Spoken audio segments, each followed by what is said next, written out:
Tonight, we're not here to fix anything, not to understand everything, not to become someone better before you're allowed to rest.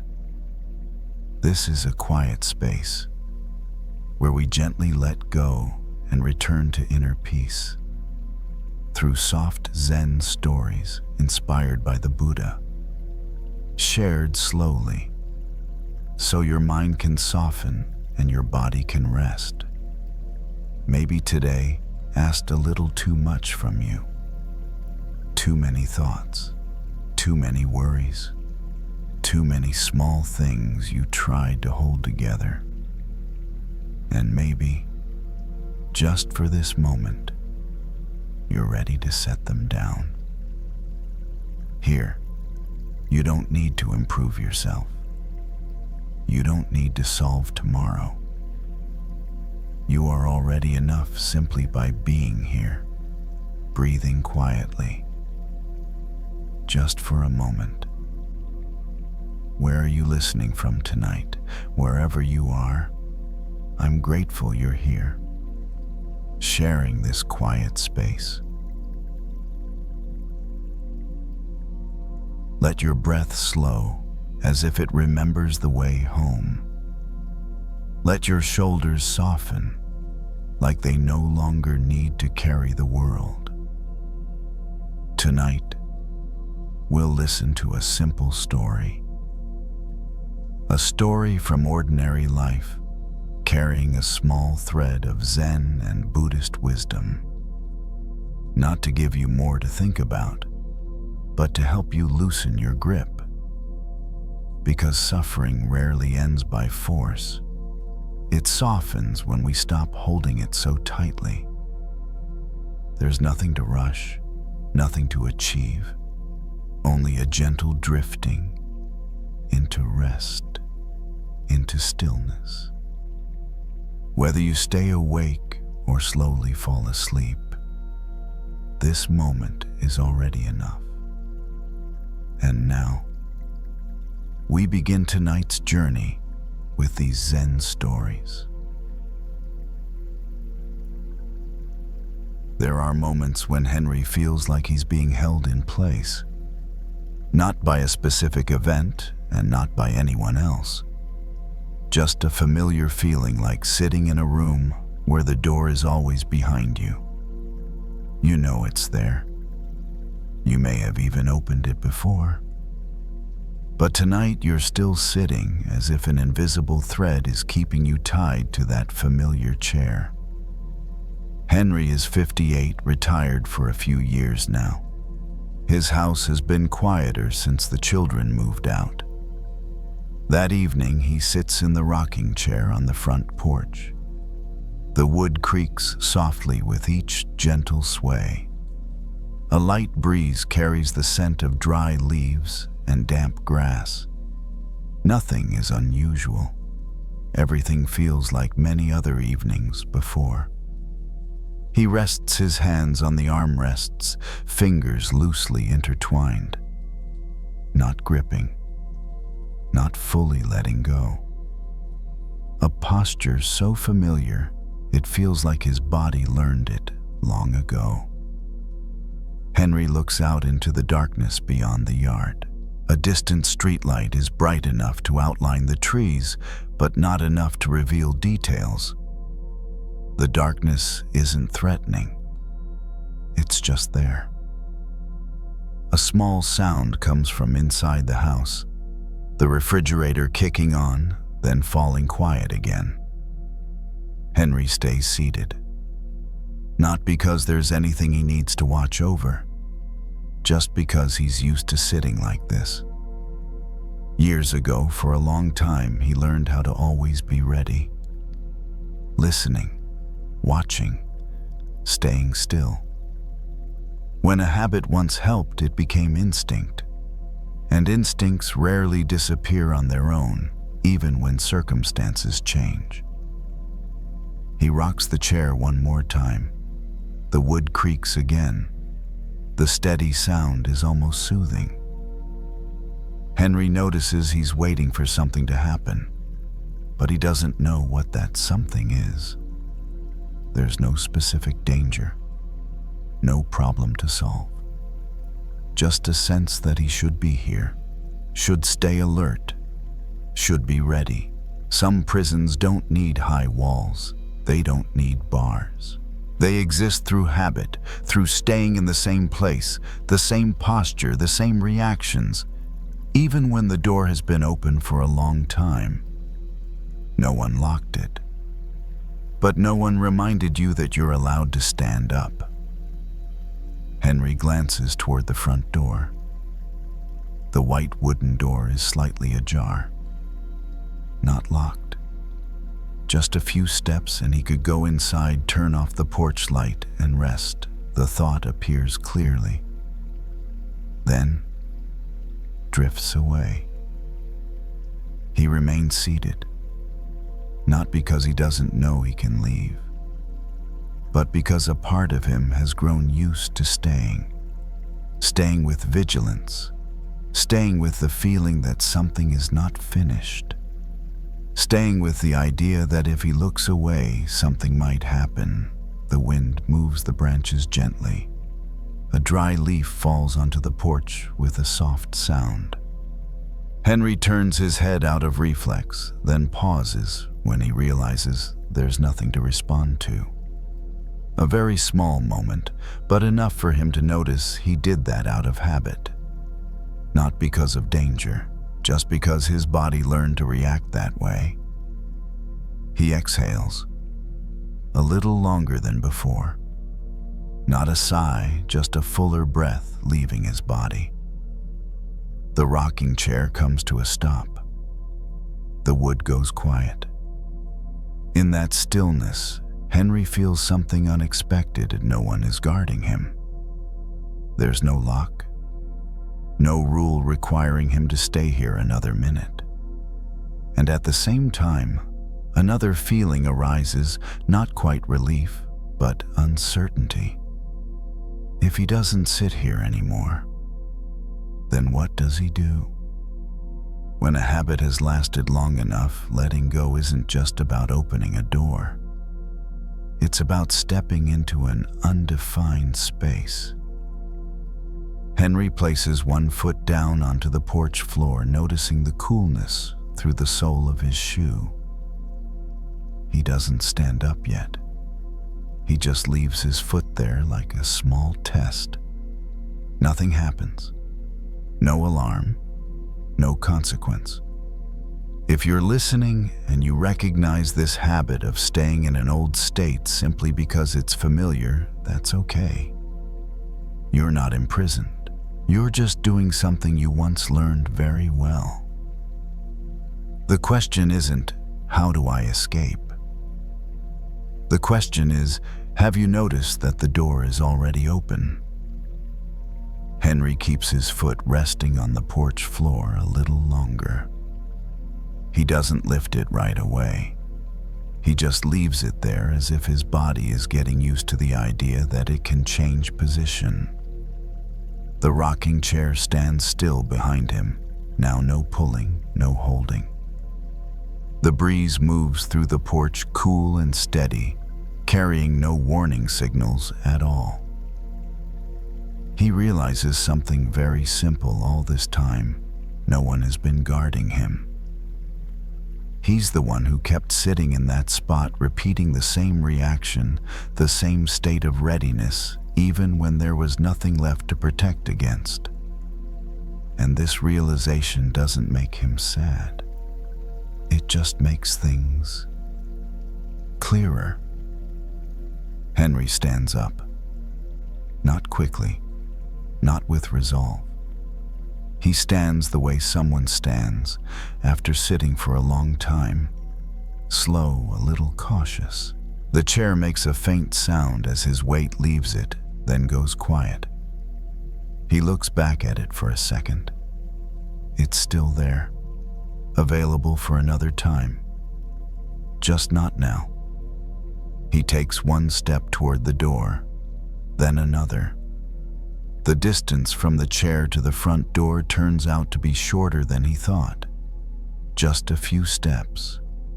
No clear boundary, no line separating being held from being free. Just a series of small movements he hadn't really noticed before. Henry opens the door. The hinge makes a soft sound, a familiar noise from a house at rest. He steps inside and closes the door behind him, not to lock himself in, but to keep the night air outside. Inside, the light is warm and gentle. This space is familiar too and safe, but in a different way, less tense. He stands still in the living room for a moment, unsure what to do next. And then he realizes he doesn't need to do anything at all. Not every moment has to be filled with action. Some moments only need permission to exist. Henry turns off the living room light. The brightness fades, not abruptly, just enough to soften everything. He walks toward the bedroom. Each step unhurried, not because he's tired, but because there's no longer a need to rush. His body seems to be learning a new rhythm, the rhythm of someone who doesn't have to keep watch. When he lies down, Henry doesn't think about tomorrow. He doesn't think about the past. He doesn't replay what he should have done differently. He just feels the mattress supporting his back, feels the breath moving in and out. Out no longer caught in his chest the way it was before. A thought passes through, what if something happens? It arrives quickly like an old reflex. And then it leaves just as quickly. Not because he argues with it, but because no one feeds it anymore. No habit stands up alongside it. Henry understands something now. Freedom in this moment isn't about doing something new. It's about stopping something old, about no longer sitting in a room where the door has already been open, about letting go of a position that's no longer needed. And it doesn't require great effort. It only requires noticing and allowing yourself to shift. If you're listening and you recognize that you're also in some kind of open cell, a familiar state and an old reaction, a loop of thinking that no longer serves you, then tonight you don't need to break down any doors. You don't need to run anywhere. You only need to notice that you're not locked in. You can stand up anytime, or you can sit a little longer if you want. Freedom doesn't rush you. It simply waits for you to notice it's been there all along. Henry's breathing slows. The space between his thoughts stretches out. There's no single moment marking a shift. No bell ringing. Just a body slowly understanding that it's allowed to rest. If you fall asleep at some point while listening to this story, that's perfectly fine. You're not missing anything. The door doesn't close when your eyes do. It stays there open, quiet, undemanding. And if you're still awake, there's nothing else you need to do. Just stay still. Breathe out once more and let the old habit fade when nothing is feeding it anymore.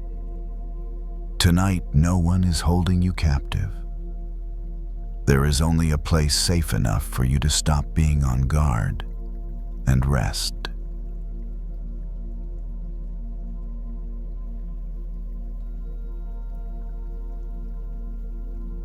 By late afternoon, the porch was already half in shadow. Grace sat on the wooden swing with a thin cardigan pulled around her shoulders. Not because it was cold, but because the day had begun to let go of its warmth. The air carried that quiet feeling that comes just before evening, when nothing urgent is left to do, and the world doesn't expect much from you anymore. The swing moved slightly as she shifted her weight. not enough to creak loudly, just a soft, familiar motion, back and forth, back and forth. A rhythm she didn't think about until it was already happening. Across the yard stood the oak tree. It had been there longer than Grace had lived in the house, longer than her children had lived there, longer than most of the things that once felt important. Its trunk was thick and uneven, the bark rough and darkened with age. In the summer, it filled the yard with shade. In the winter, it stood bare and unremarkable, easy to overlook. Grace had noticed recently how people tended to overlook her too. It wasn't dramatic. No one was being cruel. It was quieter than that. Conversations moved around her instead of toward her. New ideas came from younger voices. Invitations arrived less often. When people spoke to her, it was with kindness, but also with a subtle assumption that her most active chapters were already behind her. She told herself it was fine. She had a good life, a steady routine, a job she'd done well for years. But sometimes, usually in moments like this, the thought would surface without warning. Do I still matter in the way I used to? The swing rocked again. Grace rested her hands in her lap and watched the oak tree's branches stretch outward, weight and heavy. Its leaves barely moved even when the breeze picked up. The tree didn't respond to the wind the way smaller trees did. It didn't rush. It didn't flutter. It stayed. She thought about how, when she was younger, she'd believed value came from visibility, from doing more, from being noticed, from having something to show. Back then she was all branches and leaves, busy spreading, reaching outward in every direction. Now much of that had slowed. Her days were quieter, more internal, less impressive from the outside. And part of her wondered if that meant something had been lost. The oak tree didn't seem to worry about that. It didn't try to look younger than it was. It didn't apologize for the thickness of its trunk or the heaviness of its limbs. It didn't chase attention with new growth every season.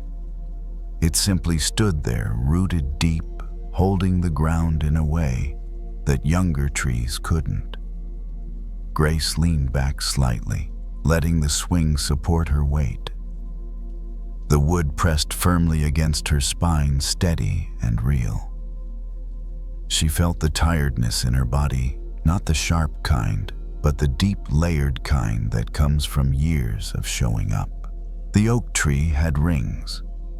She knew that. Layers beneath the bark, each one marking a season of growth. Stress, weather, survival. None of them visible unless the tree was cut open. None of them obvious to someone passing by. And yet those unseen layers were the reason the tree could stand the way it did. Grace exhaled slowly. The thought settled somewhere inside her, not as a conclusion, but as a possibility. Maybe value didn't live in what people could see anymore. Maybe it had moved underground. She looked at her hands. The skin thinner than it used to be, veins more visible. These hands had held children books, grocery bags, grief, joy. They had done their work quietly, without needing to be admired. The swing rocked again, a little wider this time. The evening insects had started their low hum. Grace didn't turn on the porch light. She liked the half light. It made everything softer, less defined. She thought about the younger version of herself, always reaching, always stretching toward the next thing. That version had been necessary, but it wasn't the only one that mattered. The oak tree had once been young too. Now its strength was not in how far it reached, but in how deeply it held. Grace sat with that image as the sky dimmed further. The yard grew still. The tree didn't move much at all, but somehow it felt more present than anything else around her. She didn't need to decide what this meant yet. She didn't need to turn it into a lesson or a reassurance. It was enough to notice the shift, to feel the weight of something steady beneath the surface. The swing slowed on its own. Grace let it. As the evening deepened, the air around the porch seemed to slow. The colors in the yard softened, edges blurring slightly, as if the day itself were getting ready to rest. Grace stayed where she was, letting the swing move less and less until it barely shifted at all. The oak tree remained in front of her, solid and patient. She realized she had never once worried about whether the tree was still useful. No one questioned its worth because it no longer grew quickly. No one expected it to prove anything. Its presence alone felt enough. More than enough. The shade it gave, the way it held the soil in place, the quiet sense of continuity, it all happened without asking for attention. Grace thought about how different that felt from the way people often treated themselves. How easily value became tied to output, to recognition, to how visible or impressive one appeared to be. And how, as those things naturally shifted with time, a quiet fear could slip in, whispering that something essential had been lost. The oak tree didn't seem to believe that story. Its roots were invisible, buried deep beneath the surface. They weren't admired. They weren't photographed. But they were doing the real work. Holding, nourishing, keeping the whole structure steady through storms that never made headlines. Grace placed her feet more firmly on the porch floor and let the swing come to a stop. The stillness felt kind, not empty. She noticed how her breathing had slowed, how her chest rose and fell without effort. Her body at least seemed to understand something before her thoughts did. She remembered a time years ago when she had been afraid of slowing down.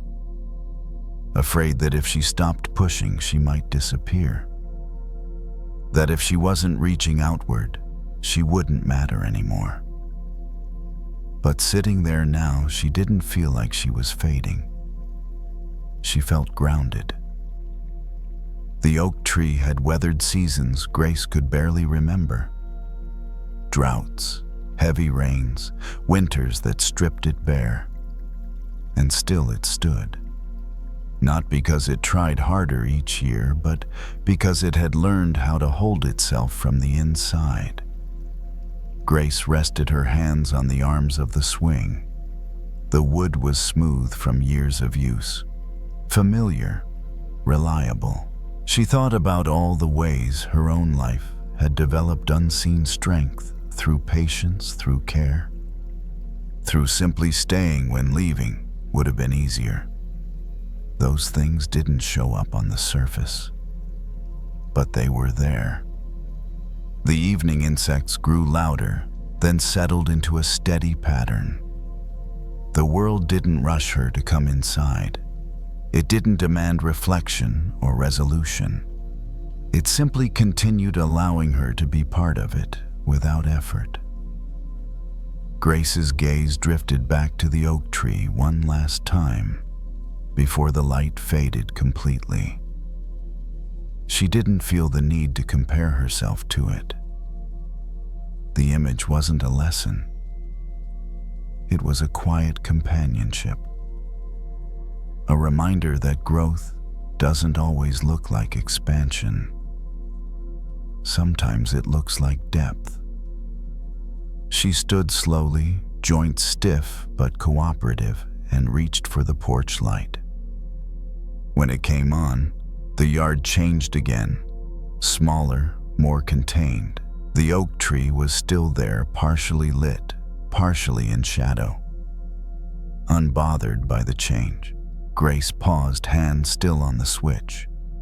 She didn't feel the urge to hold on to the moment. She didn't feel like she might lose something if she moved on. What she had noticed would stay with her the way certain understandings do not, as thoughts to repeat, but as a steadier way of standing. Inside the house, the evening waited quietly.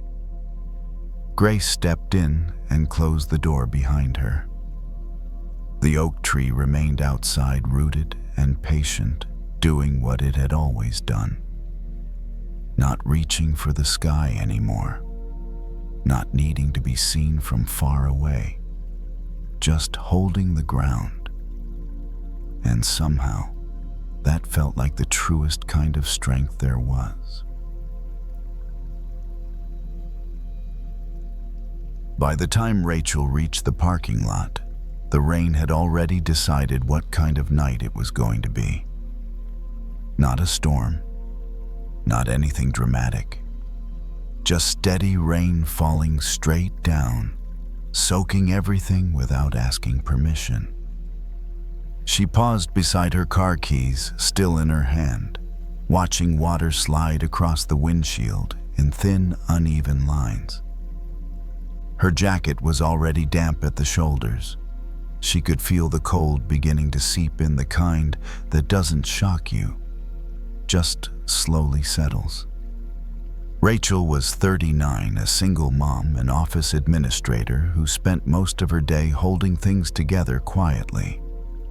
Schedules, requests, small crises that weren't hers but somehow landed on her desk anyway. By the time she clocked out, she felt emptied out in a way that sleep alone didn't always fix. She opened the car door and sat down, closing it with a dull, heavy sound. The rain drummed softly on the roof, not loud, not gentle, just constant. For a moment, she didn't start the engine. She rested her forehead lightly against the steering wheel, eyes open, watching the wipers drag water aside only for it to return again.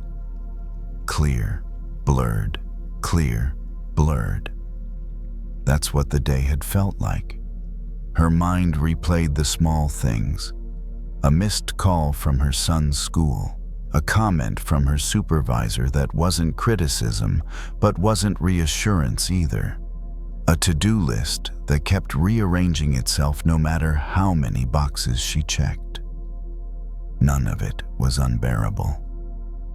All of it together felt heavy. Rachel sighed and leaned back into the seat. The rain didn't stop.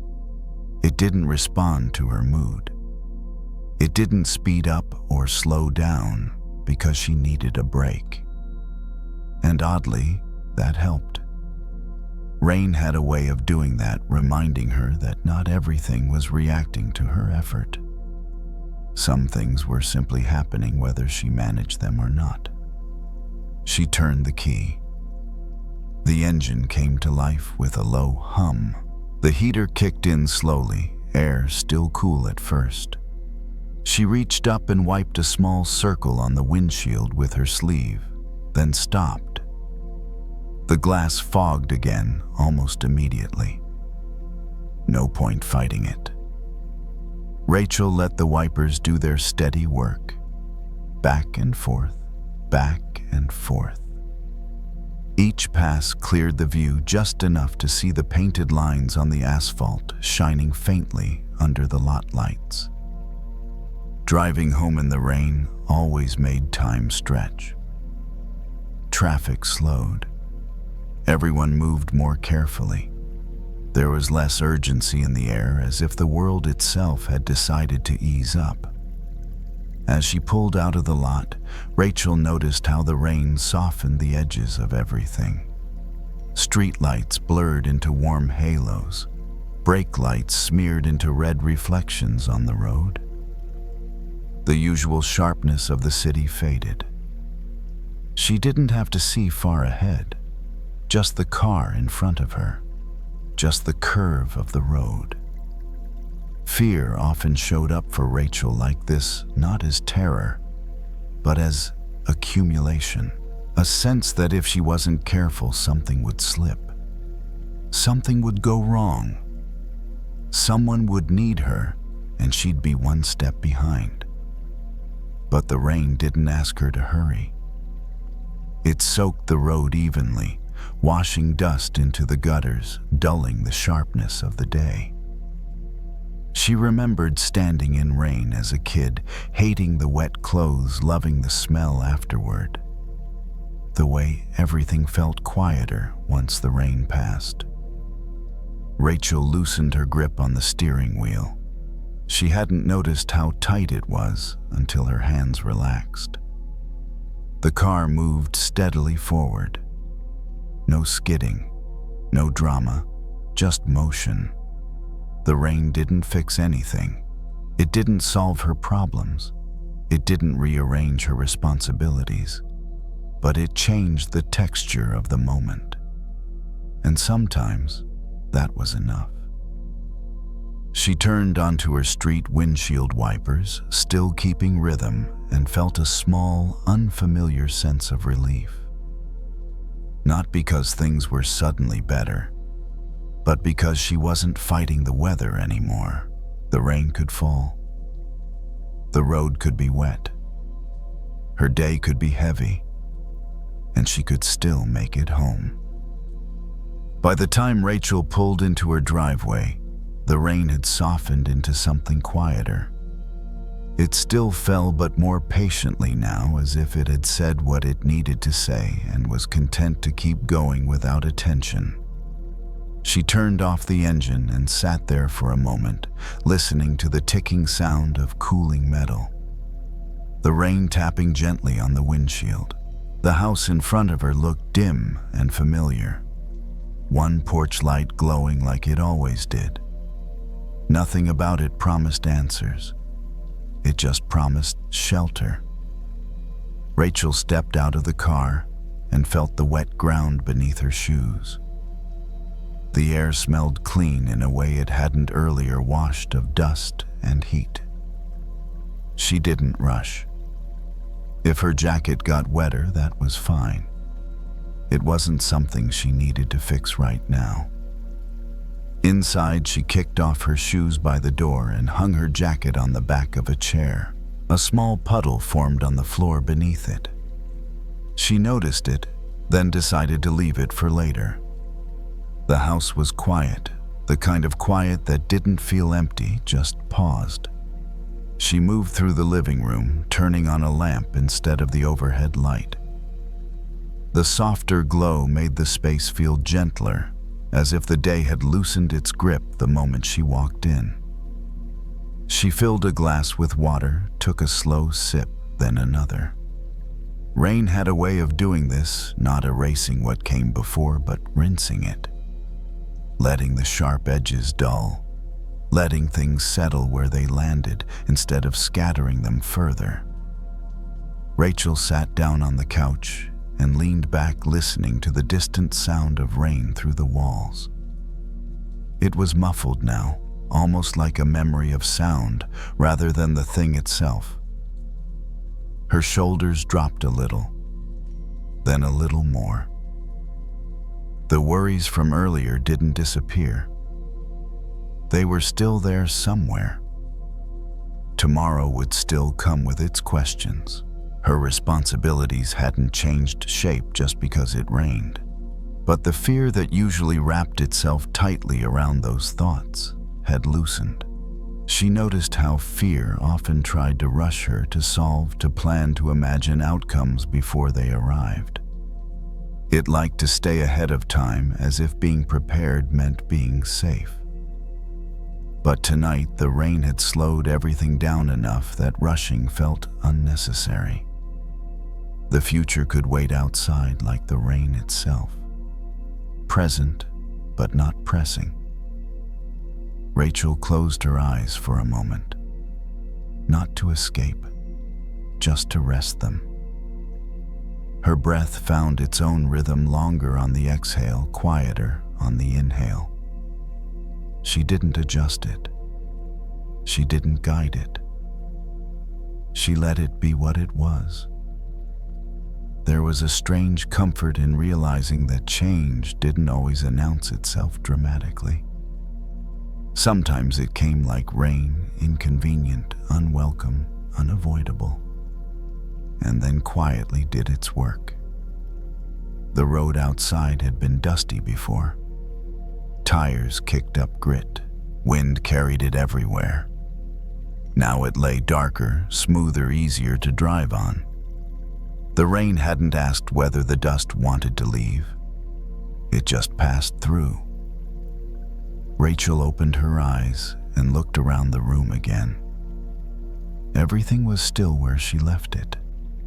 The couch, the lamp, the faint reflection in the window. But something inside her had shifted just enough to notice. She stood up, turned off the lamp, and let the room return to shadow. The house didn't need to be perfectly dry. The day didn't need to be perfectly understood. In the bedroom, she lay down without checking her phone, without rehearsing conversations or scanning tomorrow's list. The rain outside continued steady and unbothered. If fear was imagination reaching too far ahead, then peace, she realized, might be this, allowing the moment to be exactly what it was, without adding more weight to it. The rain would stop when it stopped. The road would dry when it dried. Tomorrow would arrive when it arrived. For now, there was nothing she needed to outrun, nothing she needed to solve. Just the quiet work of letting the day be washed clean enough to rest. And as the rain carried the last of the dust away, Rachel let the night carry the rest.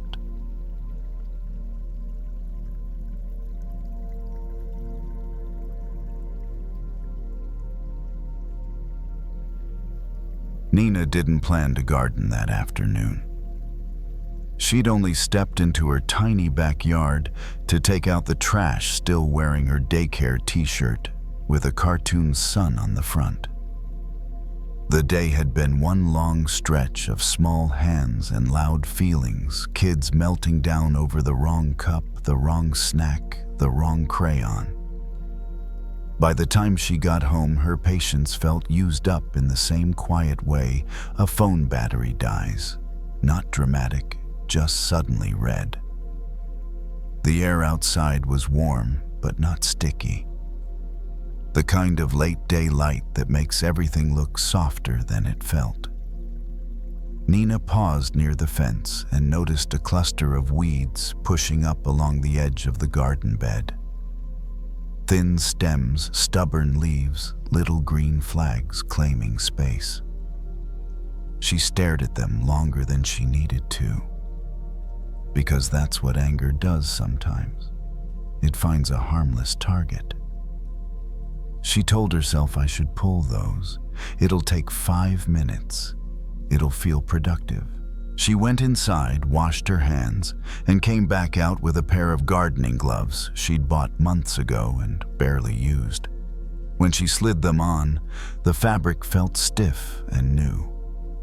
Like it didn't know her yet, she crouched near the weeds and gripped the first one, hard tugging straight up. It snapped. The top came off in her hand, while the rest stayed buried in the dirt. Nina's jaw tightened. She grabbed another and pulled even harder. Snap again. 2 clean breaks, like the weeds were making a point. Of course, she muttered, more annoyed than the situation deserved. Nina was 35, and most people would describe her as calm, soft-spoken, good with kids, the kind of person who could talk a 3-year-old down from a full-body tantrum with a quiet voice and a silly song. But there was a version of her no one saw at work, a version that showed up later in the car, in the shower, or here alone in her backyard with dirt under her nails. That version was tired, and when she was tired, anger didn't look like shouting. It looked like tension. It looked like replaying the same moment over and over. It looked like holding a grudge against someone who probably wasn't even thinking about her anymore. Earlier that day, a coworker had said something small and sharp in the staff room. Not a scream, not a fight. Just a comment thrown casually the way people do when they're stressed and don't notice where their words land. Nina had laughed it off at the time, smiled, changed the subject. But the sentence followed her home like a burr stuck to her sleeve. Now crouched in the dirt, she realized she was pulling weeds the same way she'd handled that moment, trying to remove the visible part without touching what was underneath. Keep it neat. Keep it quiet. Don't make a scene. She stared at the broken stems in her gloved hand. The roots were still down there, untouched, holding firm. Nina shifted her weight and tried again, this time with a different grip. She pinched closer to the base, right where the plant met the soil. She loosened the dirt around it with her fingers, slow and careful. The earth was slightly damp, cool under the surface. She felt the plant give a little, then stop, then give again. When it finally came out, it brought a thin root with it, longer than she expected, pale and wiry, like a little cord. Nina held it up and stared, a little surprised. It wasn't the weed that was strong. It was the root. She sat back on her heels and looked at the rest of the patch. If she kept snapping the tops off, she could clear the surface quickly, sure. But the weeds would come back. Maybe not tomorrow, maybe not next week, but they'd return quietly, stubbornly, because the real part of them was still there. She knew that feeling. Anger, when she tried to be mature, didn't go away. It just went underground. It waited. It resurfaced later as sarcasm, as coldness, as a tight chest at night when she was trying to sleep. She pulled another weed, slow this time, loosening the soil first. It came out clean, root and all. The motion felt different in her body. Less force, more patience, more honesty. She thought about the co-worker's comment again, and for the first time she asked herself a question she usually avoided. What did that actually touch? Not the words themselves, the place they landed. Because the truth was, Nina's anger wasn't only about that one comment. The comment was just the top. Underneath it was a root, the feeling of not being respected, of being the one who always stayed late, the one who always cleaned up, the one who always said yes because she didn't want to be difficult, and then quietly resented everyone for expecting it. That was the root. Nina didn't judge herself for it. She didn't lecture herself about boundaries or communication. She just noticed it, the way she was noticing the roots in her hand, thin but persistent, stretching farther than the surface suggested. A breeze moved through the yard. Somewhere nearby, a neighbor's sprinkler clicked on. The sound was steady, rhythmic, almost like a metronome. Nina kept pulling weeds one at a time, slower than she'd planned. And as she worked, she could feel the anger shifting, not disappearing, not turning into forgiveness on the spot, just changing texture. When she snapped the tops off, her anger felt sharp and urgent, like it needed to be acted on, like it needed to win, like it needed to do something. When she eased the roots out, her anger felt more like information, like a signal, like a part of her that was saying quietly, "You've been holding too much." Nina paused and rested her gloved hands on her thighs. She looked at the small pile of weeds beside her roots, exposed, no longer hidden. It wasn't pretty, but it was real. She realized something else too. Trimming the top had always been easier, faster, cleaner. It made her look calm. It kept her image intact. But pulling the root, naming what hurt, admitting what she needed, that was the part she avoided. Not because she didn't know how, because it made things feel messy for a minute. And Nina had spent most of her life trying not to be messy. She stood up slowly, her knees stiff. She brushed dirt from her gloves and looked at the garden bed. It wasn't perfect. There were still weeds. There always would be. Life kept growing things, some of them helpful, some of them not. But she could already tell the ones she'd pulled from the root weren't coming back the same way. She gathered the weeds into a small paper bag. The bag crinkled softly in her hands. As she walked toward the trash bin, she felt her shoulders lower just a fraction. A tiny release. Not a dramatic breakthrough, not a speech, just a quiet understanding that sometimes anger isn't asking you to explode. Sometimes it's asking you to go deeper. And Nina, still tired, still human, still carrying the day on her skin, felt a little more willing to do that slowly, one root at a time. Nina didn't finish pulling all the weeds that day. She tied the paper bag loosely and left it by the back door, meaning to take it out later. The garden bed looked uneven now, some spots clear, others still crowded with green.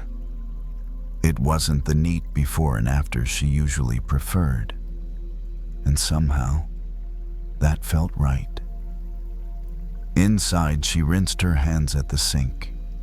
Bits of dirt swirled away and disappeared, leaving her fingers clean, but a little tired. She noticed how the tension in her shoulders had eased without her telling it to. No deep breathing, no fixing, just less holding. That evening, as she folded laundry on the couch, the moment from work came back again. The comment, the tone, the way she'd smiled and swallowed her response.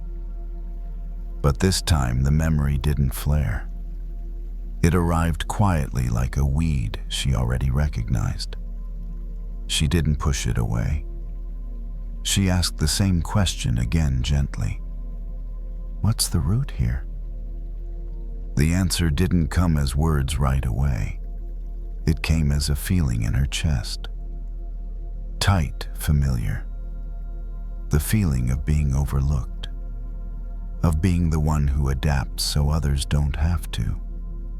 Of being kind and hoping, maybe unfairly, that kindness would be noticed without being named. Nina let herself feel that for a moment. Not the anger on top, but the tiredness underneath. It was heavier, but also truer. And strangely, It didn't demand action. It just wanted to be seen. The washing machine clicked off. The sudden quiet filled the room. Nina stacked the towels, slowly aligning the edges without thinking too hard about it. Ordinary movements had a way of making space for things to settle. Anger, she realized, often comes from something reasonable, a need that's gone unspoken, a boundary that's been crossed too many times. When she cut it down at the surface, telling herself to be nice or let it go, that need stayed buried, still growing. That night, lying in bed, Nina didn't rehearse an argument. She didn't plan a confrontation. She didn't decide what she would say the next day. She simply noticed that she felt less tight than usual. Her breathing found its own rhythm. In and out. Slower than earlier, without effort. The house made its nighttime sounds, pipes settling, a distant car passing, the soft tick of the clock in the hall.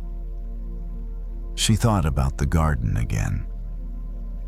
How pulling the root took more patience, more time, and dirtier hands. How it also meant the weed didn't have to be fought again tomorrow. Not everything in her life needed to be resolved right away. Some things just needed to be acknowledged at the right depth. The next morning, Nina stood at the staff room counter pouring herself coffee. The coworker was there too, scrolling on her phone. Nothing dramatic happened. No apology, no repeat of yesterday. But Nina noticed something different in herself. When the coworker spoke, Nina didn't brace. She didn't shrink. She didn't smile automatically. She just listened, shoulders relaxed, attention steady. The anger that had been buzzing under her skin the day before wasn't gone. But it wasn't driving anymore. It had become information. Later, during nap time at the daycare, the room was dim and quiet.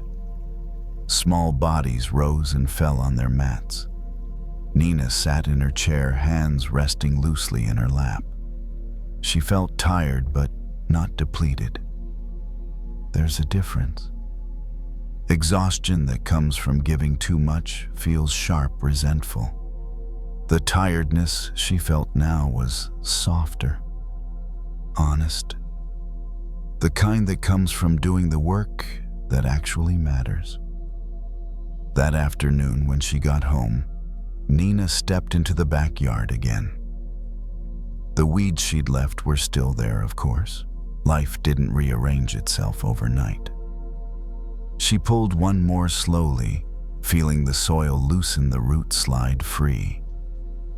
She didn't rush to finish. She didn't aim for perfect. Anger, she understood now, doesn't need to be cut down or crushed. It needs to be understood at the level it grows. Above that, everything is just maintenance. As dusk settled in, Nina left the garden as it was and went inside. The paper bag still waited by the door. The work could continue another day. For now, it was enough to know where the roots were. In bed, as the room darkened and the day finally released its grip, Nina felt her thoughts slow. Nothing needed to be solved tonight. Nothing needed to be pushed away. Some things, once seen clearly, stopped demanding so much energy. And with that, the mind, like the garden, was allowed to rest.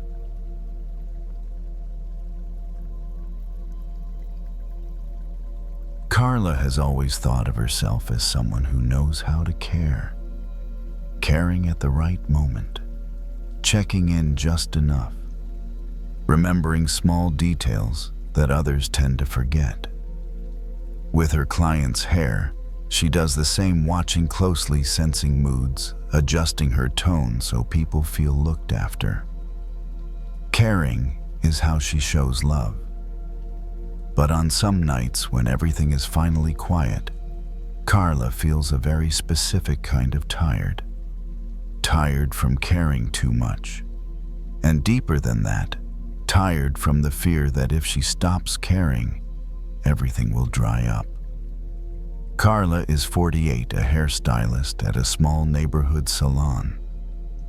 That day has been long.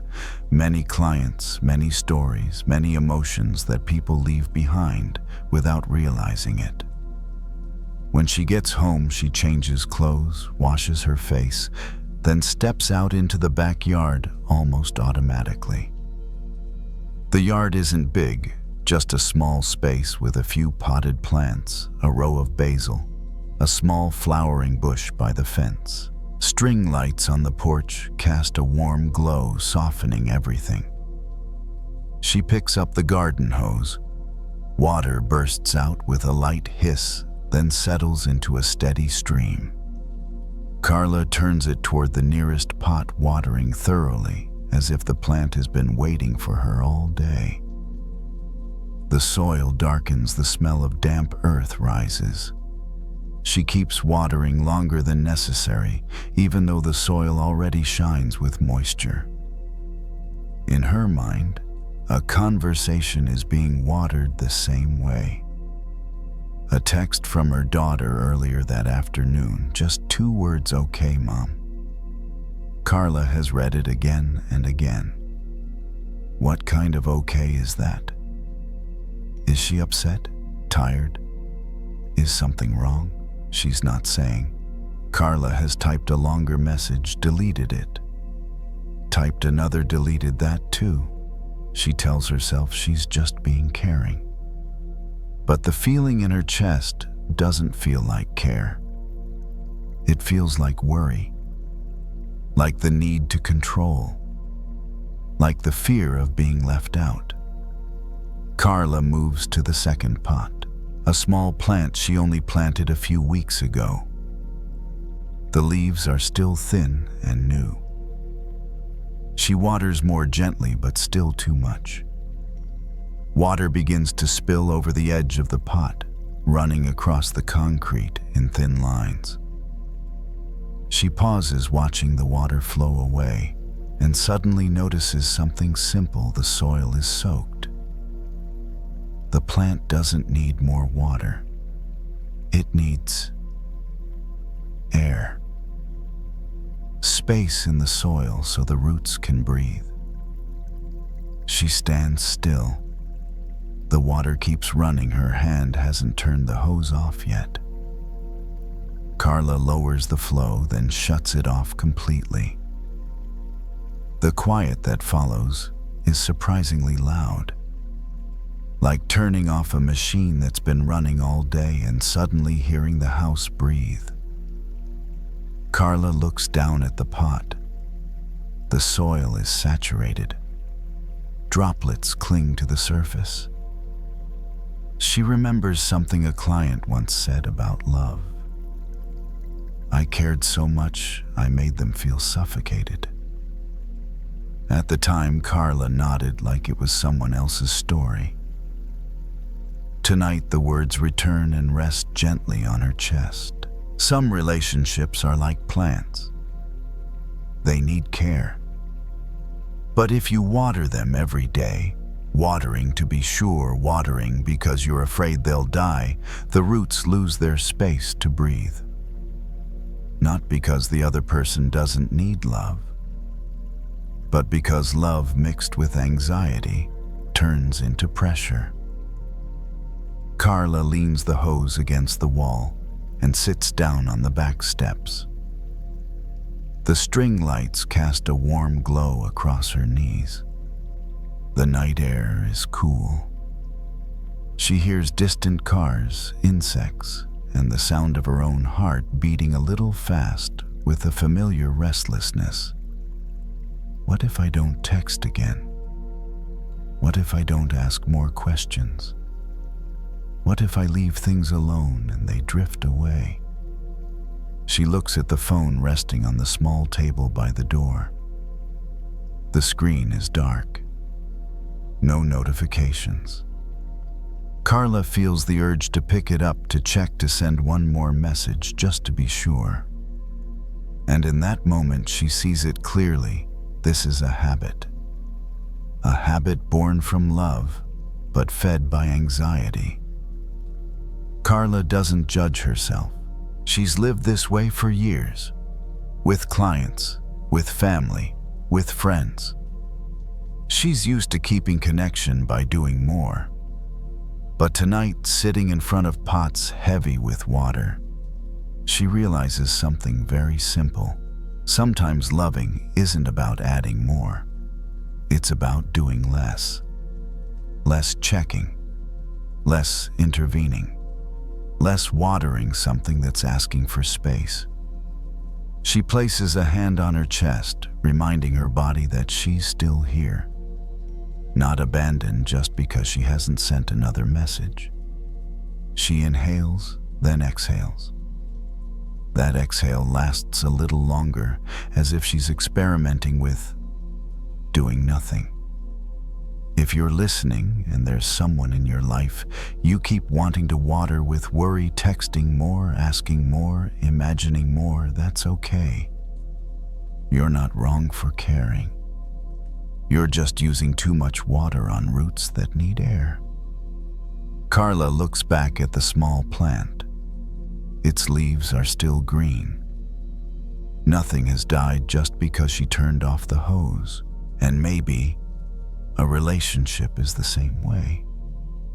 Carla stays seated on the back step a little longer. Not because she's waiting for something to happen, but because there's no reason to stand up right away. After turning off the hose, the space around her becomes noticeably quieter. Not quiet from a lack of sound, but quiet because nothing is being interfered with anymore. The night breeze moves through the yard, so light it only makes the string lights sway slightly.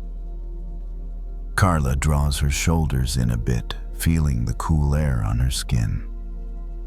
In that pause, she notices something small but clear. Her heart is beating more slowly, not suddenly, not in a forced, relaxed way, just no longer driven by the question, should I do something else? She looks toward the pots. Water still pools on the surface of the soil, reflecting the lights in tiny points. She knows that by morning, the soil will be less wet. The roots will have space to breathe again.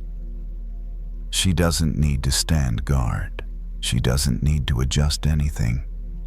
Nature knows how to do its work when it's left alone. Carla thinks of her daughter. Not to analyze the text message, just the face, the voice, the way she shrugs slightly when she says, "Okay, Mom." Something softens in Carla as she realizes this. Her love doesn't disappear just because she doesn't send another message tonight. It's still there. It's just no longer being watered with anxiety. The phone remains on the small table. The screen stays dark. Carla doesn't touch it. Not because she's forcing herself to let go, but because the urge simply isn't there. And in that, not doing, a small trust begins to take root. Relationships don't need to be held together with tension. She stands and walks over to the small plant, bends down to look. One young leaf droops slightly from too much water. She doesn't touch it, doesn't fix it, just looks. Then she smiles very gently, the smile of someone who's realized she doesn't have to do anything more for things to live. Carla steps back inside and pulls the door closed, not locking it, just closing it to keep the warmth in. The living room light is soft. She moves slowly as if her body is relearning a pace without urgency. Each step carries no question that needs answering. When she lies down in bed, Carla pulls the blanket up to her shoulders. The fabric is soft. She places one hand on her belly, the other resting naturally at her side. Her breath moves in and out, no longer caught in her chest the way it was before. She doesn't try to lengthen it. She just lets it happen. A thought passes through tomorrow. I can check in again. Then it fades. Not because she pushes it away, but because it doesn't need to be decided tonight. Some decisions don't need to be watered in the dark. If you're listening and you recognize this habit of loving by worrying more than necessary tonight, you might try something very small. Do nothing extra. Don't send another message. Don't think one more thought. Just give the roots of everything some space. Love doesn't disappear when you pause. It changes shape. From tight to soft, from control to trust, from fear of loss to permission. Carla exhales a little longer than usual. Her shoulders sink into the mattress. Her body understands something now. She doesn't have to keep every relationship alive by force. Some parts belong to nature, and nature, when trusted, usually does its work well. If you fall asleep at some point while listening to this story, that's perfectly fine. You're not missing anything. Everything important is still growing even while you rest. And if you're still awake, there's no need to push sleep to arrive. Just lie still, let the breath keep doing its work, and allow this night to remain unwatered. Listen for a little while, and then let everything grow on its own.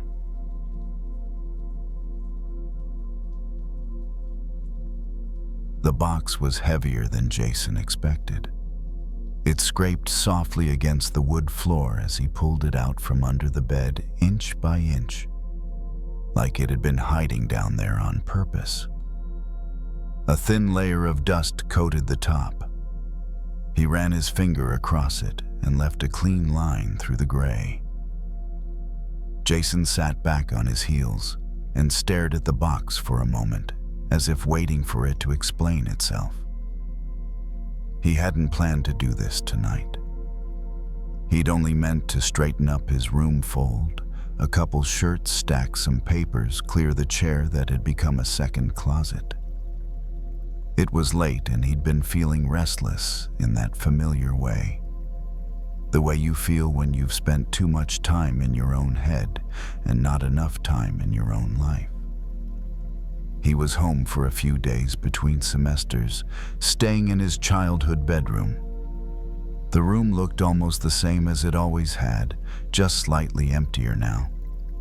Fewer posters, less clutter, a different kind of silence. In the living room, the TV had been on. Earlier, some show his mom liked to watch while she folded laundry. Now the house had settled. The air conditioner clicked on and off. The hallway light cast a soft line under his door. Jason lifted the lid of the box. Inside were things he hadn't touched in years. An old baseball glove flattened and dry, a stack of birthday cards with childish handwriting, a small notebook with a cracked spiral, a cheap plastic keychain shaped like a dinosaur. He picked it up, turning it over in his fingers. The plastic was scratched, the colors faded.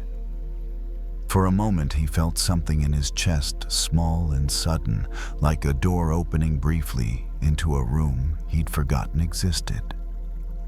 He set the keychain down and pulled out the notebook. It was full of drawings, superheroes, made-up creatures, messy maps of imaginary worlds.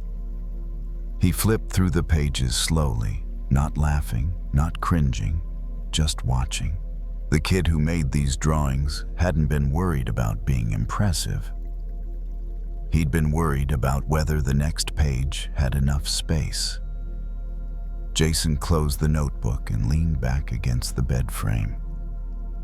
He'd been telling himself lately that he needed to get his life together, that he needed to move faster, aim higher, figure it out sooner.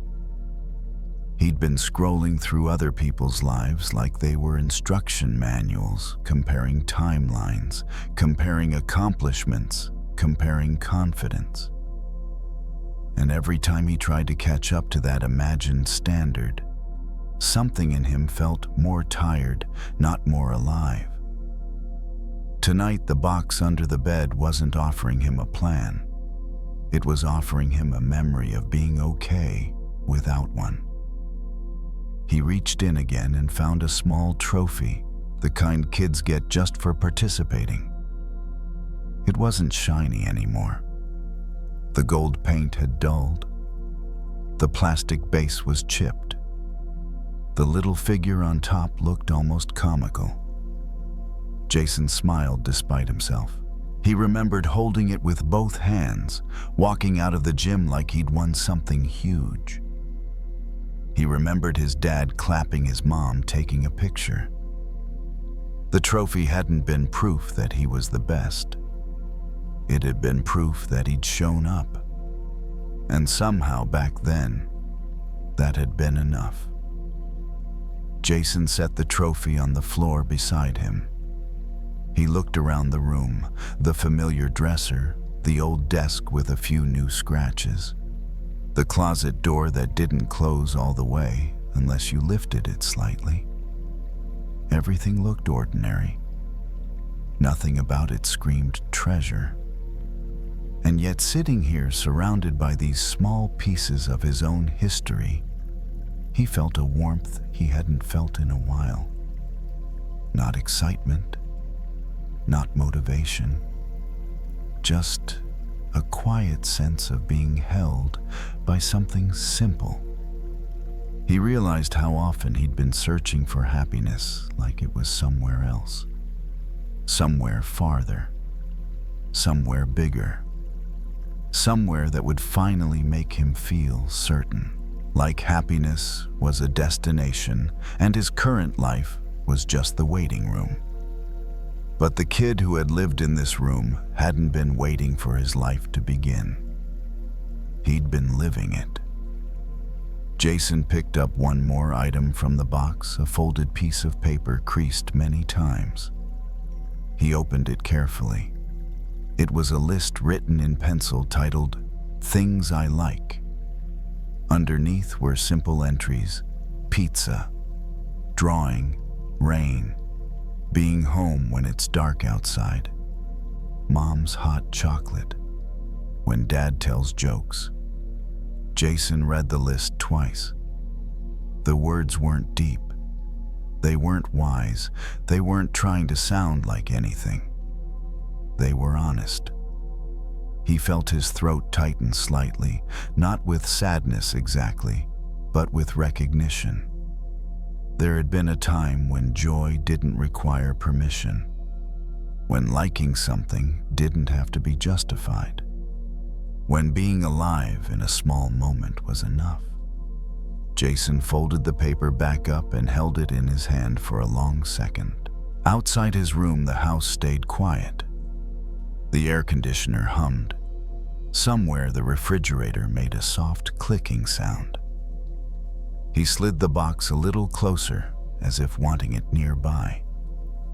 Not because he needed to go backward, but because he needed to remember what he'd been running past.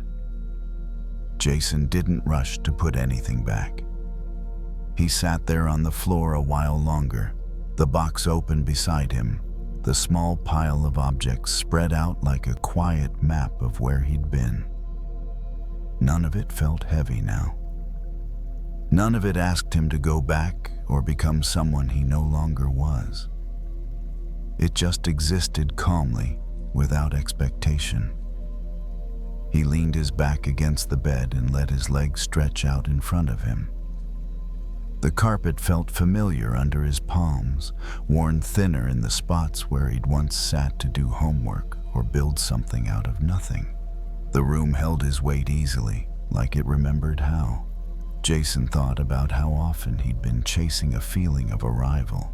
The idea that one day he'd wake up and everything would click. That he'd feel confident, complete, certain. That happiness would finally feel stable, earned, permanent.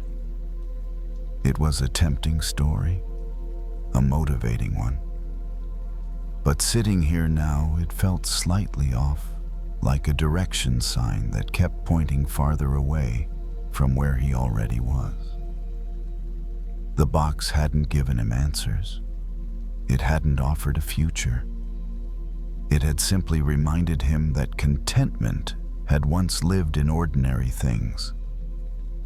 And maybe it still did. Jason gathered the items slowly, not in a hurry. He stacked the notebook, the cards, the small trophy, the keychain.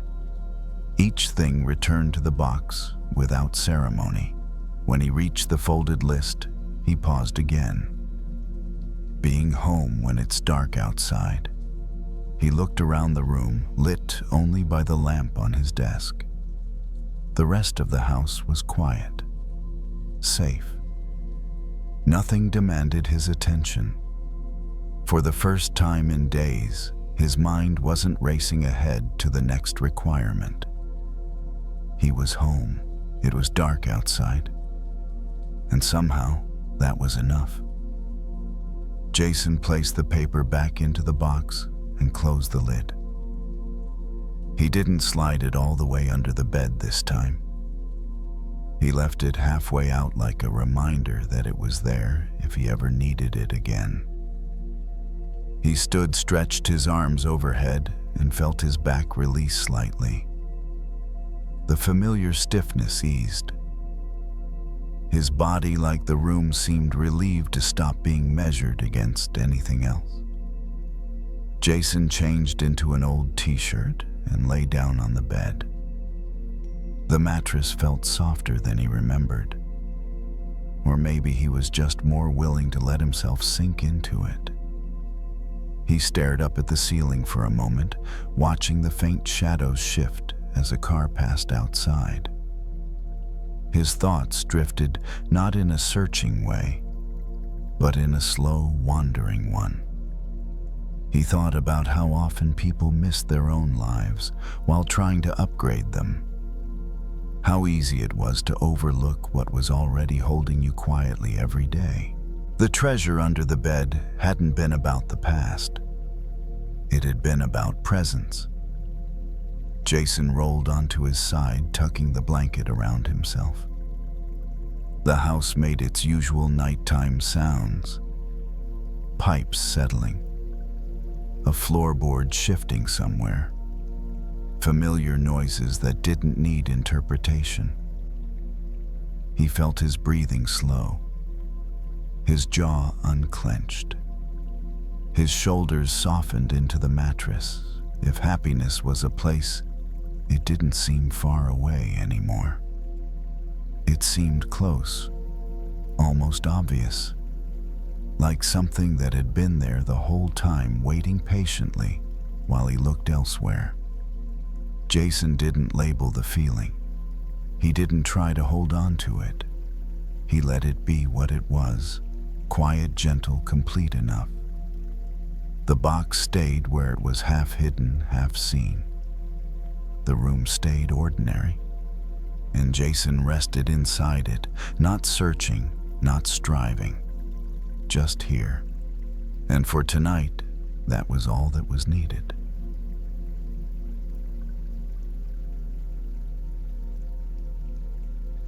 The light turned slowly, whether anyone was watching or not. From the edge of the station grounds, Noah could see it sweep across the dark water, pause for a fraction of a second, then move on again. The rhythm never changed. It didn't hurry. It didn't hesitate. It simply did what it had always done. Noah was 33, a firefighter used to alarms and urgency, and the kind of situations where standing still meant something had gone wrong. But tonight there were no calls coming in. The station was quiet in that rare, held-breath way that only happened late at night.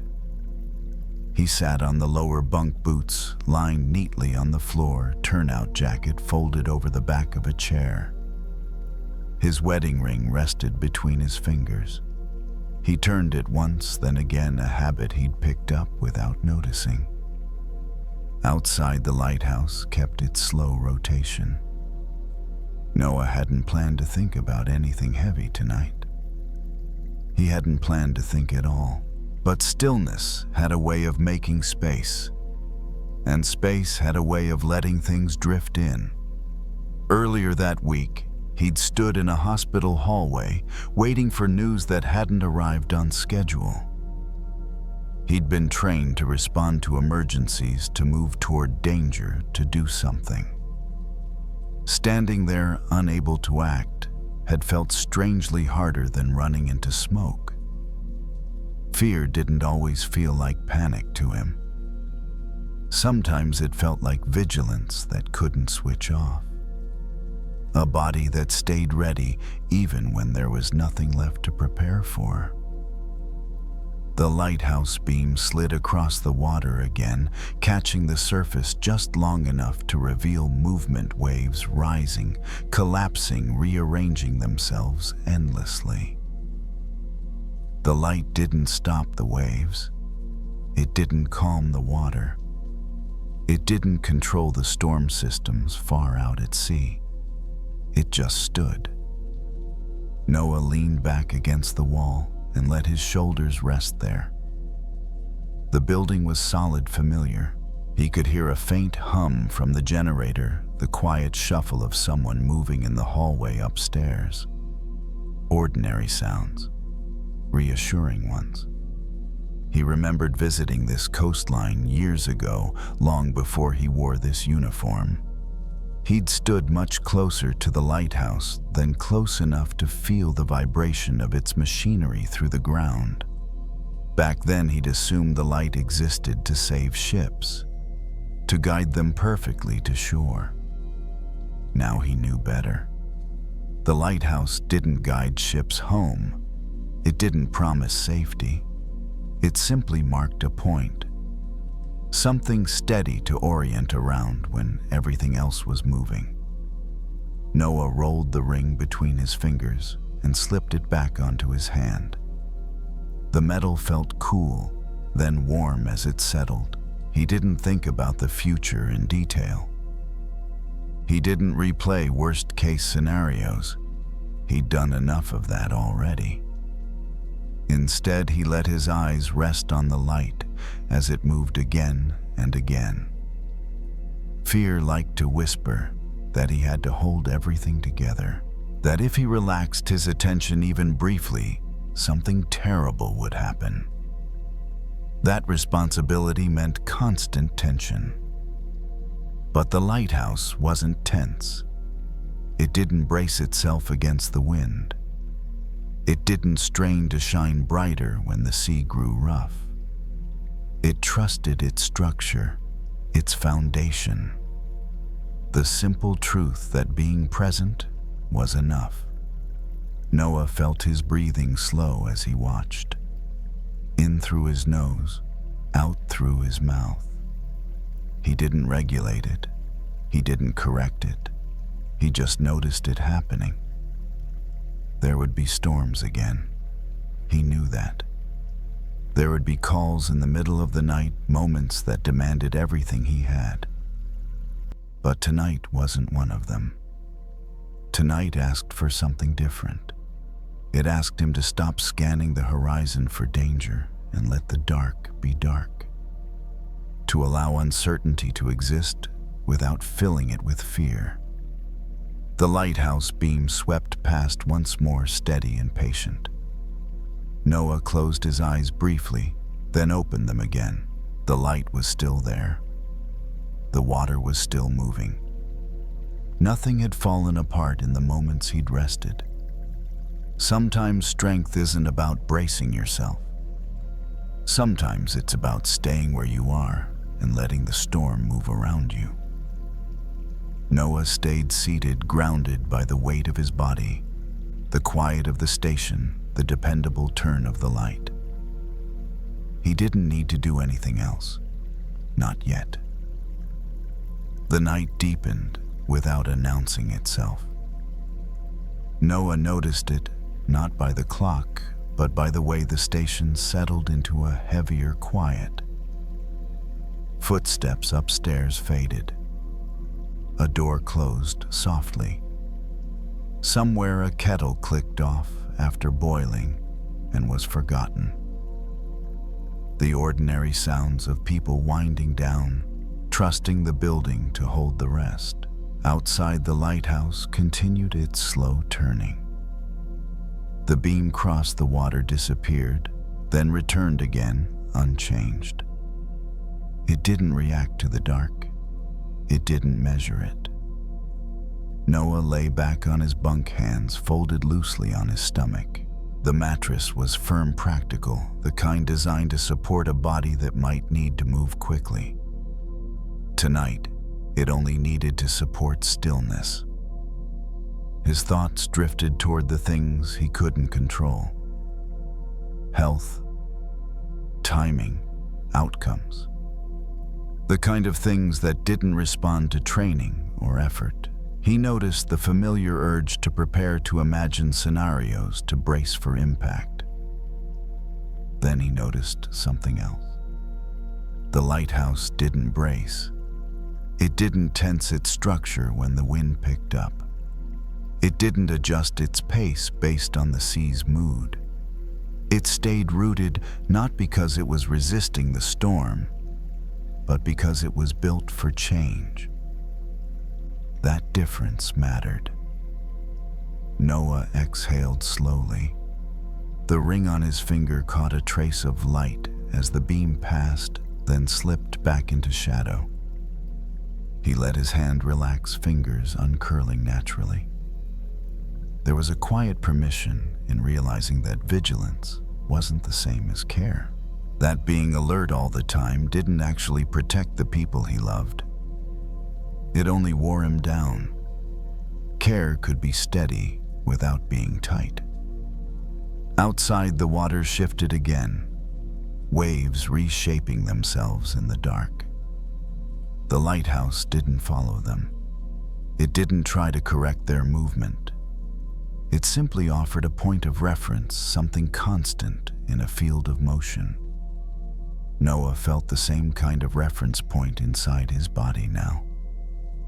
The weight of the mattress, the rhythm of his breath, the sense of being here now without needing to manage the next hour. He thought about the future less specifically. It lost its sharp edges, becoming more like a wide open space than a list of threats. Uncertainty didn't disappear. It just stopped feeling personal. The station hummed softly around him. Pipes shifted.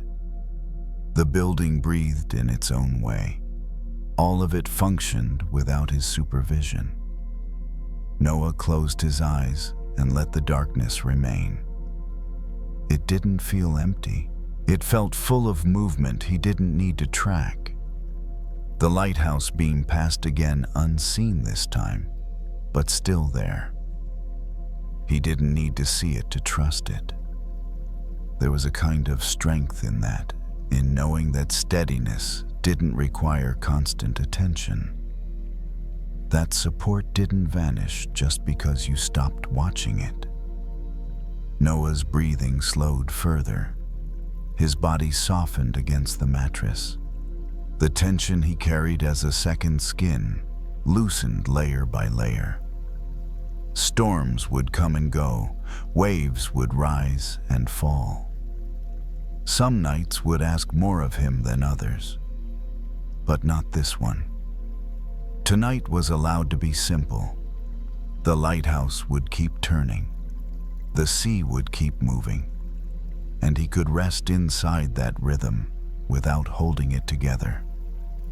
As sleep approached, Noah felt something settle, not certainty, but trust. Trust that being present was enough. Trust that he didn't need to shine brighter or stand taller to be useful. The light did not compete with the dark, it simply remained. And in that quiet, unwavering presence, Noah let himself be held by the night, knowing that when morning came, the world would still be there, changed perhaps, but steady enough to meet him. Marcus didn't hear the barking at first. He heard the keys.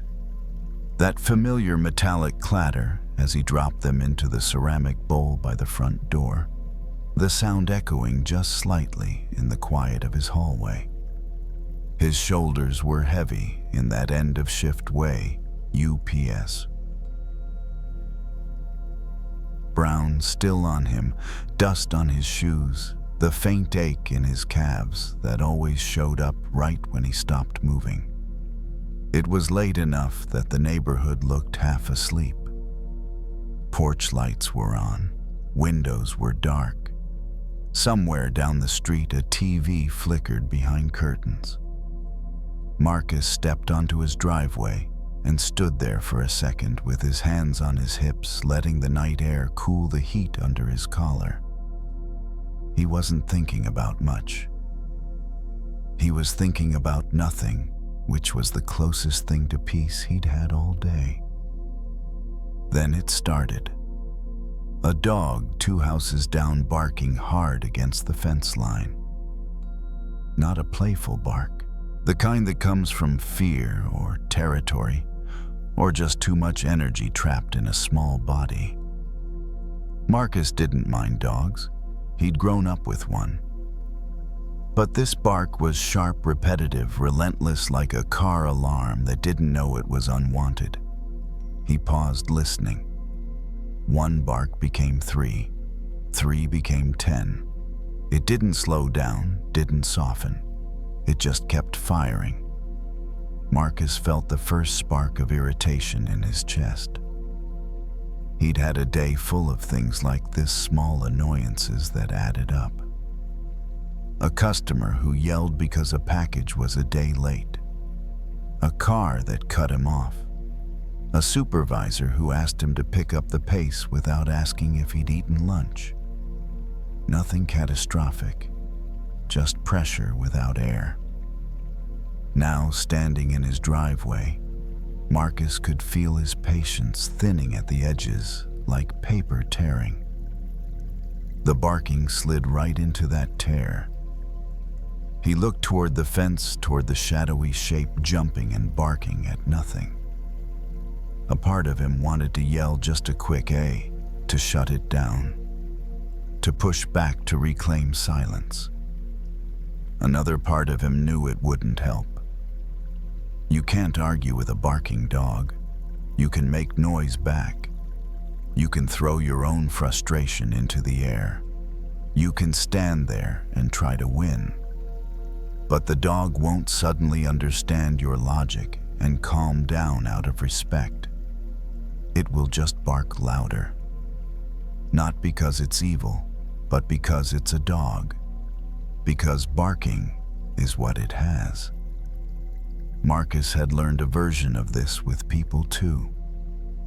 There were people you could talk to, people whose anger still had a doorway, still had a handle you could turn, and there were people who were already past that point, already flooded, already barking. Barking back at them never made anything better. It only made more bark. Marcus walked to his front steps and sat down. Not because he was making a point, but because his legs needed it. The wooden step was cool through his pants. He rested his elbows on his knees, watching the dark street. The barking continued, but now it was a little farther from his ears.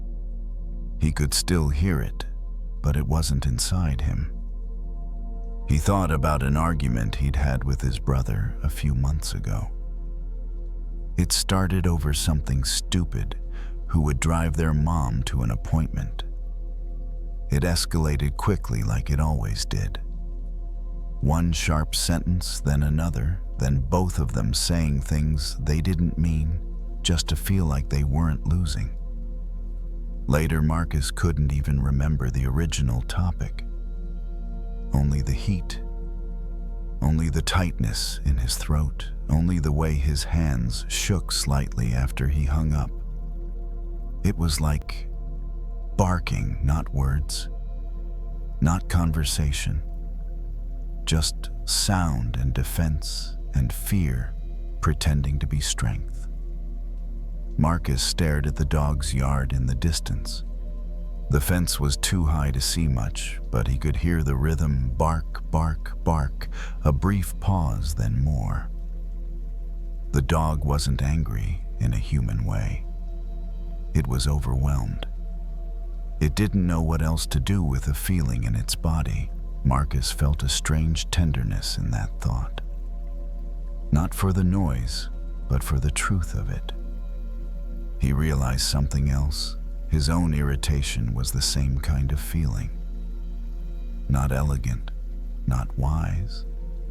Just a nervous system that had been running too hard for too long, looking for a place to discharge. It would be easy to aim it outward, to yell, to blame, to make the night hold his frustration. But he didn't want to live like that anymore. He didn't want his home to become another place where he stayed tense and reactive. He wanted his driveway, his porch, his quiet street to mean something, to be a boundary between the day and the rest of his life.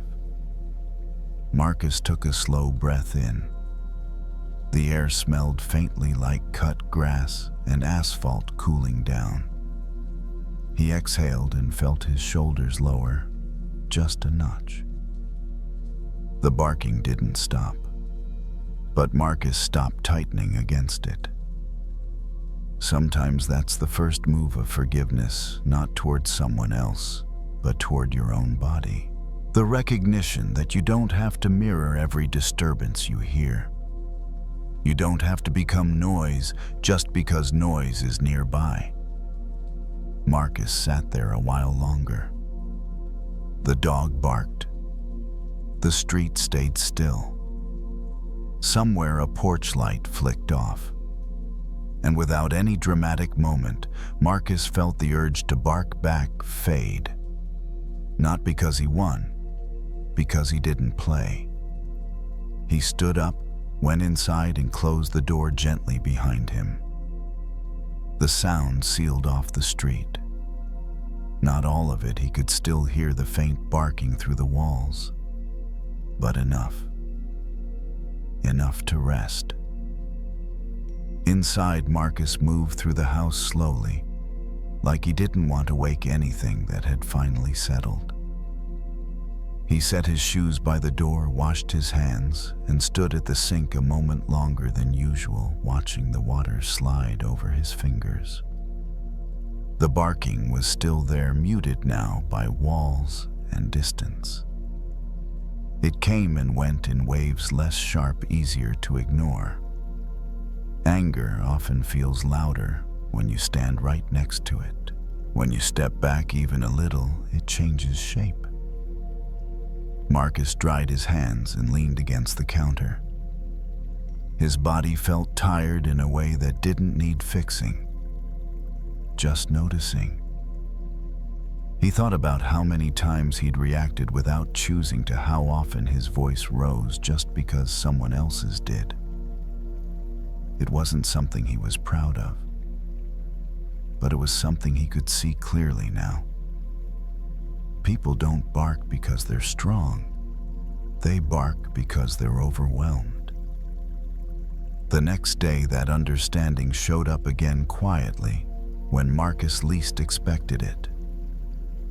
He was on his route halfway through the afternoon when a man stormed out of a house waving a missed delivery notice. His face was red. His words came fast and sharp, one on top of the other. "This is ridiculous. I was home. You people never get it right." Marcus stood still, package scanner in hand, feeling the familiar surge rise in his chest. The reflex was there: tighten, defend, explain, push back. His body knew this dance well. For a split second, he almost joined in. Then something small interrupted the pattern. The memory of the dog, the fence, the uselessness of barking back. Marcus noticed the man's eyes, wide, wired, not listening. The words weren't an invitation to talk. They were a release valve. So Marcus didn't bark. He didn't match the volume. He didn't sharpen his tone. He didn't try to win. He stood there steady and let the man's anger pass through the air without catching it. "I hear you," Marcus said calmly. Not apologetic, not defensive, just present. The man paused just long enough for his breath to stumble. The barking slowed, not because Marcus controlled it, but because he didn't feed it. The exchange ended without resolution, without warmth, without a handshake. But it also ended without escalation. And that mattered. Back in his truck, Marcus sat for a moment before starting the engine. His heart wasn't racing. His jaw wasn't clenched. His hands felt steady on the wheel. He hadn't absorbed the anger. That felt new. Forgiveness, he realized, doesn't always look like kindness.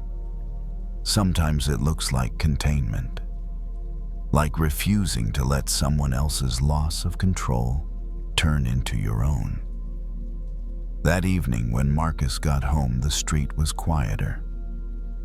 The dog was nowhere to be heard. Maybe it was inside. Maybe it was asleep. Maybe it had simply worn itself out.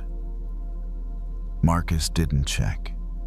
He sat on the porch steps again just for a minute, feeling the day leave his body in small increments. The sky was darker tonight, stars faint but present. The air moved gently, like it wasn't in a hurry. He thought about how often anger invites us to mirror it, to prove we're not weak, to prove we matter. But barking back had never brought him peace. Choosing not to react, that was different. That was a kind of strength no one clapped for, no one noticed. But the body noticed. The nervous system noticed. Marcus stood up and went inside, closing the door softly. The house greeted him with its usual quiet sounds. The refrigerator hum, the distant tick of a clock. Familiar. Safe. In bed later, as the room darkened and his thoughts slowed, he felt something loosen in his chest. Not everything. Just enough. He didn't need to win every interaction. He didn't need to answer every outburst. He didn't need to bark to exist. Some nights, peace comes not from changing the world, but from choosing silence where noise is offered. And in that silence, the body remembers how to rest. Some nights, Grace feels like her room has grown smaller than usual. Not because there's more furniture, but because her mind has brought too many things in at once. Each thought feels like another chair being added, another box stacked until there's barely any space left to stand still and breathe. Grace is 62, a retired librarian. Her bedroom is quiet and orderly, everything in its proper place. But that night, standing in the middle of the room, she feels as if she's squeezed in among thoughts that haven't been set down yet. A phone call she hasn't returned, an old memory that showed up without warning. A vague worry about tomorrow, even though there are no real plans. She isn't panicking. She just feels crowded. She turns on the small lamp by the bed. The warm light spills onto the plain wall, making the space feel closer. Grace sits down in the chair and pulls open the top drawer of the nightstand. It doesn't stick, just makes a soft wooden sound, almost like a greeting. Inside are familiar things, a few old letters, her reading glasses, a small bottle of medicine, a worn hair tie. She isn't trying to clean in the usual sense. Her hands just want to touch something solid, something real. Grace takes each item out and places it on the tabletop slowly. The sound of objects touching wood is very gentle. The room doesn't change. But something inside her begins to shift. There's a letter folded into quarters. She opens it, reads a few familiar lines, then folds it back the same way. No digging, no analyzing, just letting it pass through. She sets the letter aside, not to throw it away, just to stop stacking it on top of everything else. A small space appears in the drawer, very small, but noticeable. Grace realizes the room isn't crowded because of too much stuff. It's crowded because everything is pressed too close together. There's no space between things. And her mind is the same way. The thoughts aren't too heavy, they just don't have room to breathe. She places the glasses back in the drawer, but not snug against the edge like before. She leaves a small gap beside them. Then the medicine bottle. Then the hair tie. Each item is set down with just enough space around it, not touching the others. The drawer looks lighter. Not because there's less in it, but because there's space between things. Grace pauses and looks at the open drawer. She doesn't see order in a perfect sense. She sees space. And in that moment, a very gentle realization lands. Quiet isn't the absence of thoughts. It's the space between them. She closes the drawer. The soft sound of wood again. The room is the same. But inside her, something has opened up. Not a big opening, just enough to take a deeper breath. Grace stands and walks a few slow steps around the room. No rush. She looks at the bed, the chair, the picture on the wall. Everything is familiar. Nothing is asking anything of her. And then she sees it clearly. The room was never too small. She had just been standing too close to her thoughts. She sits on the edge of the bed. The mattress sinks slightly. Grace rests her hands on her thighs and exhales. She doesn't try to make it longer. She just lets the breath finish its path. In the space between breaths, there's no question waiting for an answer. Just a thin, quiet sense of calm, real, even if it's light. If you're listening and you feel like the room inside your head is too crowded, too many thoughts packed too tightly tonight, you don't need to clear everything out. You only need to make a small gap between one thought and the next, between what's already happened and what hasn't arrived yet. Grace turns off the lamp. The room settles into softer light. The drawer is closed. Nothing has been thrown away. There's just more space for everything to sit without pressing against each other, and maybe that alone is enough for the night. to begin to feel wider. Grace lies down slowly, as if she doesn't want to disturb the space she's just made wider. The mattress supports her back, familiar and gentle. She doesn't adjust the pillow again and again. She doesn't arrange herself into the right position. She lets her body find its own place, like the objects in the drawer earlier. Not too close, not too far apart. The light in the room is now just a faint glow slipping through the curtains from the street outside. Not bright enough to see clearly, but enough to keep the space from closing in. Grace realizes she likes this kind of light. It doesn't demand that everything be visible. It allows things to be seen just enough. She places one hand on her chest, the other on her belly. Not to control her breathing, just to feel the subtle movement as she inhales and exhales. Between the breaths, there's a brief pause. Grace rarely noticed that space before. It was too small to matter. But tonight it feels like a small side room, opening up, no furniture, no tasks, just space. A thought drifts in. Not clear. Just a faint fragment of memory. Grace doesn't push it away. She doesn't hold on to it either. She lets it be there, then allows another thought to appear beside it without letting them touch. Between the two thoughts, there's a gap, like the space between items in the drawer. And in that gap, there's no pressure. She realizes something: she doesn't need to be empty to feel at ease.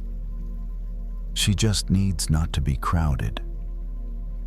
The mind can hold thoughts the way a room holds objects. The problem isn't how many there are, it's how closely they're packed. Grace gently turns onto her side. The blanket rustles softly. The space doesn't resist. It receives the movement the same way it receives another breath. She feels her neck and shoulders soften, not because anything has been resolved, but because she's no longer standing too close to what hasn't been resolved. If you're listening and your head feels crowded, thought following thought, with no place to rest tonight, you don't need to clear everything out. You only need to step back a little. Create some distance. Let each thought have its own place without stacking on top of the next. Grace exhales longer. Her shoulders sink into the mattress. Inside her, there's a quiet sense of spaciousness. Not joy, not relief. Just enough room to be still. She thinks of the library where she once worked. The shelves were never packed too tightly. There was always space to slide a book out without bumping into the next shelf. The reading rooms always had aisles. The space was designed so people wouldn't feel trapped. And she realizes the mind needs to be treated the same way. The light fades as Grace's eyes close, not because she's trying to sleep, just because her eyes are heavy. In the darkness, the space doesn't disappear. It's still there, like a dark room. You know you're standing in, even when you can't see the walls. If you fall asleep at some point while listening to this story, that's completely fine. You're not missing anything. The space doesn't close when your eyes do. It's still there, waiting whenever you need it. And if you're still awake, that's okay too. Just stay still a little longer. Let each thought settle with enough space between it and the next, and allow the night to open a bit more. You don't need to empty the room. You only need room to breathe. Listen for a little while and let the space hold you.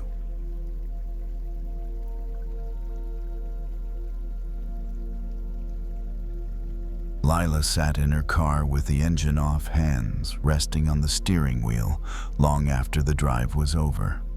The parking lot was quiet, washed in pale yellow light from a single lamp above. She could still smell the hospital on her clothes, cleaning solution latex, something faintly metallic. The smell lingered no matter how many times she told herself the shift was finished. She hadn't turned the radio on. She hadn't checked her phone. She just sat there breathing slowly, letting the silence press in around her. It had been a heavy day, not dramatic, not urgent, just heavy in the way hospice days often were. Quiet conversations, long pauses, a hand held a little longer than usual, a goodbye that didn't need words. Lila was good at this work. She knew how to be present without fixing, how to sit beside someone without filling the space. People often told her she had a calming presence, as if it were something she'd been born with. They didn't see the weight she carried afterward. She reached for the small towel she kept in the car and wiped her hands, even though they were already clean. It was a habit she'd developed over time, not to remove dirt exactly, but to mark a transition. Work to home, holding to releasing. Still, some days, it didn't feel like enough. Lila leaned back in the seat and closed her eyes. Images from the day drifted through her mind, not sharply, but insistently. A quiet room, a shallow breath, a family member standing in the doorway, unsure where to put their grief. She felt tired in a way sleep didn't always touch. A thought surfaced, one she didn't like but knew well. Why does so much pain pass through me?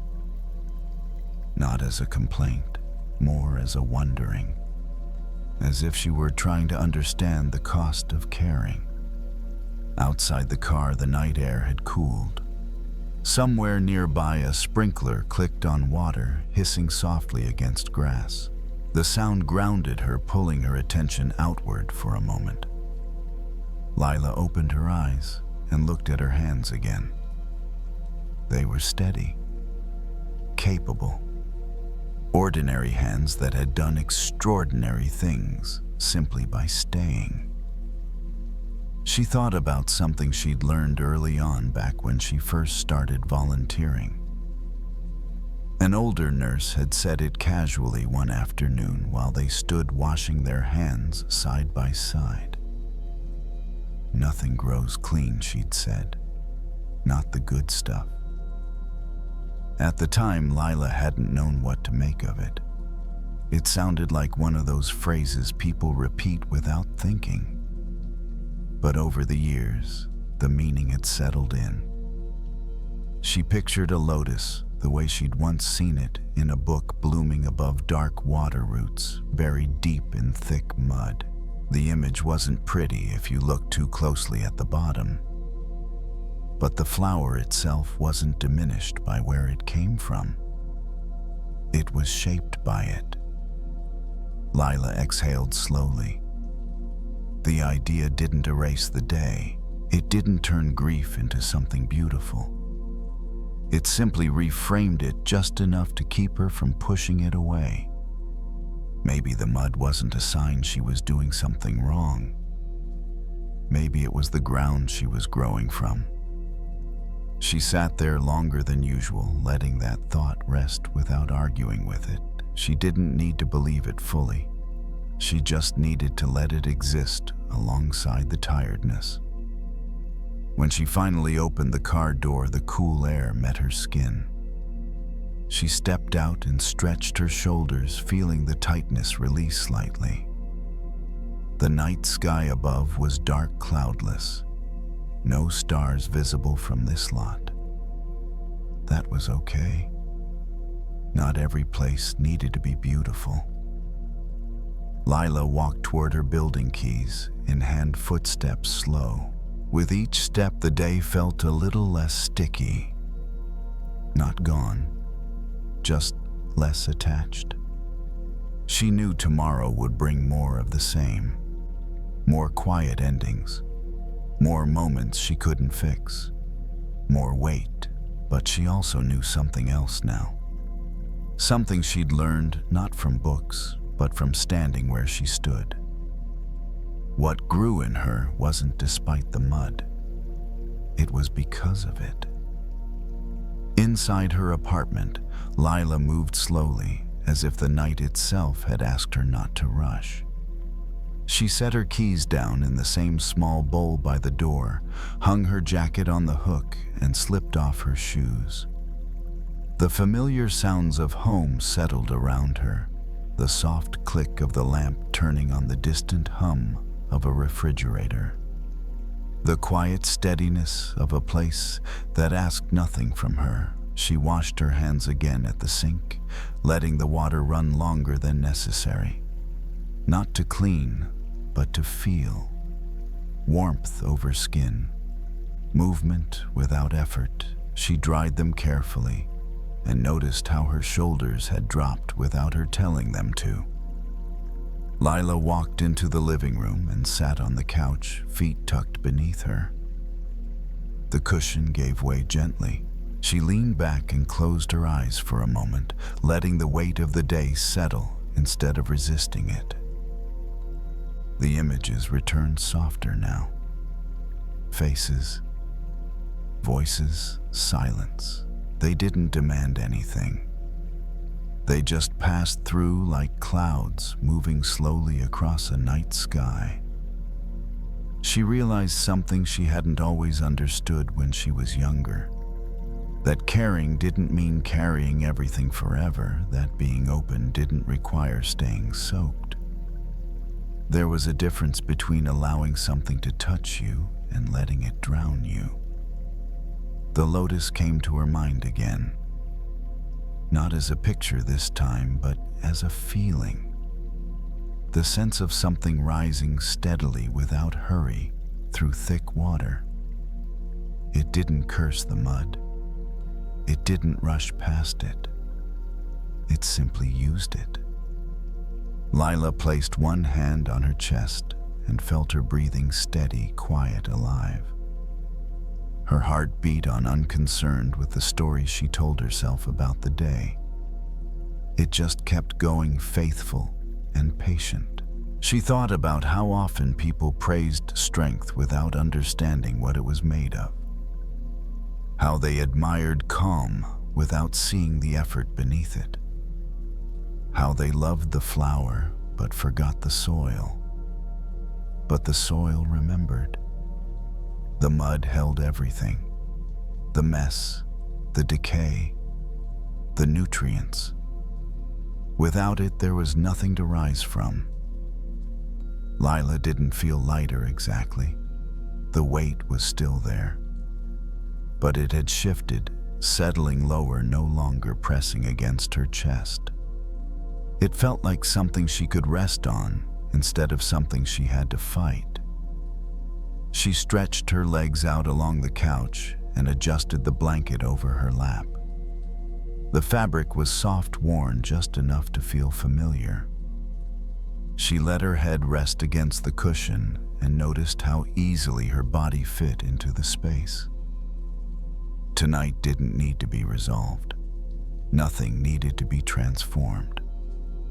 The work she did mattered not because it was clean or uplifting, but because it was real, because it met life where it actually was not where it wished it could be.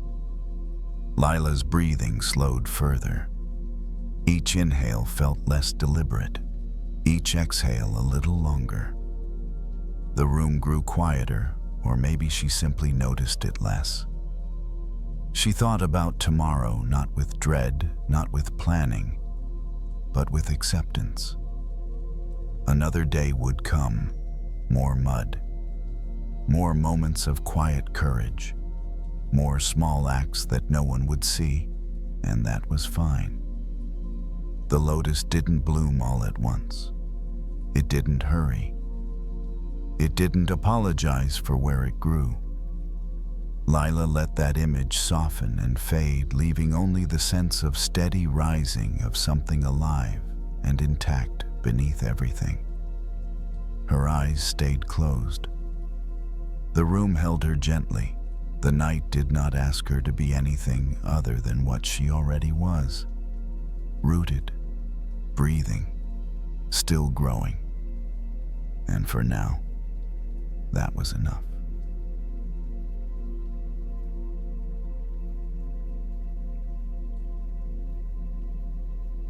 Lily didn't close the laptop right away. It sat open on the desk in front of her screen, dimmed cursor blinking at the end of an email she wasn't going to send. The house was quiet in that late evening way, where the day had already let go, but the night hadn't fully settled in yet. A single lamp lit the corner of the room, leaving the rest in soft shadow. She was 47, an HR manager who had spent years helping other people transition new roles, new teams, new phases. She knew the language of endings. She knew how to soften them, how to frame them as opportunities. Still, when it came to her own life, endings felt heavier, less polished, harder to file away. The email on the screen was a draft resignation letter. Clear, professional, kind. She'd written it carefully, the way she did everything. It explained just enough. It thanked the right people. It ended with a sentence that sounded complete. And yet, she hadn't sent it. Lily leaned back in her chair and looked around the room. Bookshelves she'd built over the years, a framed photo from a conference long ago, a plant that had survived longer than most. None of it felt dramatic. None of it felt like it was ending. That was the strange part. Most endings didn't arrive with a crash. They arrived quietly after the feeling had already changed. She reached out and touched the trackpad, moving the cursor down to the final line. The period at the end of the last sentence blinked back at her. A small mark, barely noticeable. And yet, everything hinged on it. Once you placed it, the thought was finished. The sentence closed. The meaning settled. Lily remembered learning punctuation as a kid, how a period meant stop, full stop, no more, the end. But later she'd learned something else. A period didn't erase the paragraph. It just made room for the next one. She stood up and walked to the kitchen, leaving the laptop open. The floor was cool beneath her bare feet. She filled a glass with water and took a slow sip, letting the simplicity of it ground her. The refrigerator hummed softly, steady and indifferent. Endings, she thought, often felt heavier in anticipation than in reality. The mind imagined collapse, fallout, irreversible damage. But when they actually arrived, they tended to be smaller, quieter, more manageable than expected. She returned to the desk and sat down again. The lamp cast a warm circle over the keyboard. Lily placed her hands on the edge of the desk palms, flat, feeling the solidness beneath them. Fear crept in the way it usually did not, shouting, just whispering questions. What if this is a mistake? What if I regret it? What if this closes doors I'll need later? She didn't answer the questions. She'd learned that answering them only made more appear. Instead, she noticed her breathing. In, out. Nothing fancy, just enough to remind her she was here in a body that could feel support in a room that wasn't falling apart. Lily thought about books she loved, how chapters ended without warning sometimes, how you'd turn the page half expecting the story to continue the same way, only to find a blank space and a new heading. You never accused the book of ending too soon. You trusted it knew what it was doing. She moved the cursor to the end of the email again. The period waited patient, not forcing anything. Maybe endings weren't failures. Maybe they were punctuation. She didn't send the email yet. She didn't delete it either. She simply saved the draft and closed the laptop with a gentle click. The sound felt final enough for tonight. The room seemed to exhale with her. Lily stood and turned off the lamp, letting the darkness return gradually. The house didn't change. The world didn't react.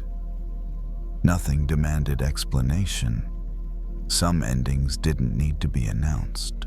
Some only needed to be acknowledged. She went to bed without carrying the decision with her. It could rest where it was. Tomorrow would have its own sentences to write. For now, the day had reached its natural stopping point, and that was enough to let it end. Morning arrived without ceremony. Light slipped through the curtains in a thin pale band and rested on the edge of Lily's dresser. The house was still quiet, not asleep, just waiting. She lay in bed for a moment longer than usual, listening to the soft tick of the clock in the hallway, noticing how time moved forward whether she was ready for it or not. When she got up, nothing felt different. That surprised her. She made coffee the same way she always did, measured the grounds, waited for the familiar gurgle of the machine, wrapped her hands around the mug, and let the warmth settle into her palms. If something in her life was ending, it wasn't announcing itself loudly. It wasn't tearing anything down on its way out. It was just there. Lily carried her coffee back to the desk and opened the laptop again. The draft email appeared exactly where she'd left it, unchanged. The cursor blinked at the end of the last sentence, the period still in place, small and unassuming. She didn't feel rushed. That was new. Usually, uncertainty made her tense. It pressed her to resolve things quickly, to decide and move on, so she wouldn't have to sit with the discomfort. But this morning, the discomfort felt thinner, more like space than pressure. She read the email once slowly, not to judge it, just to see it again in the daylight. It still said what she meant. It still felt honest. And it still didn't demand to be sent right now. Lily closed the laptop and stood up, walking to the window. Outside, the street looked ordinary. A neighbor loading groceries into a car, a dog pulling its owner along the sidewalk, someone's radio playing faintly from an open window. Life didn't pause for punctuation. She realized then that endings weren't single moments. They were stretches of time, a gradual leaning away from something that had already begun to loosen its hold. The email wasn't the ending. It was just a marker, a way of naming what had been true for a while. She thought about other endings in her life that had scared her before they arrived. Relationships, roles, versions of herself she'd outgrown. Each time she'd imagined the end would feel like falling off a cliff. It never had. It had felt more like stepping into a hallway. One room behind her, another ahead, both connected, neither erased. Lily returned to the desk and sat down. She placed her hands on the keyboard, not to type but to feel the familiar texture beneath her fingers.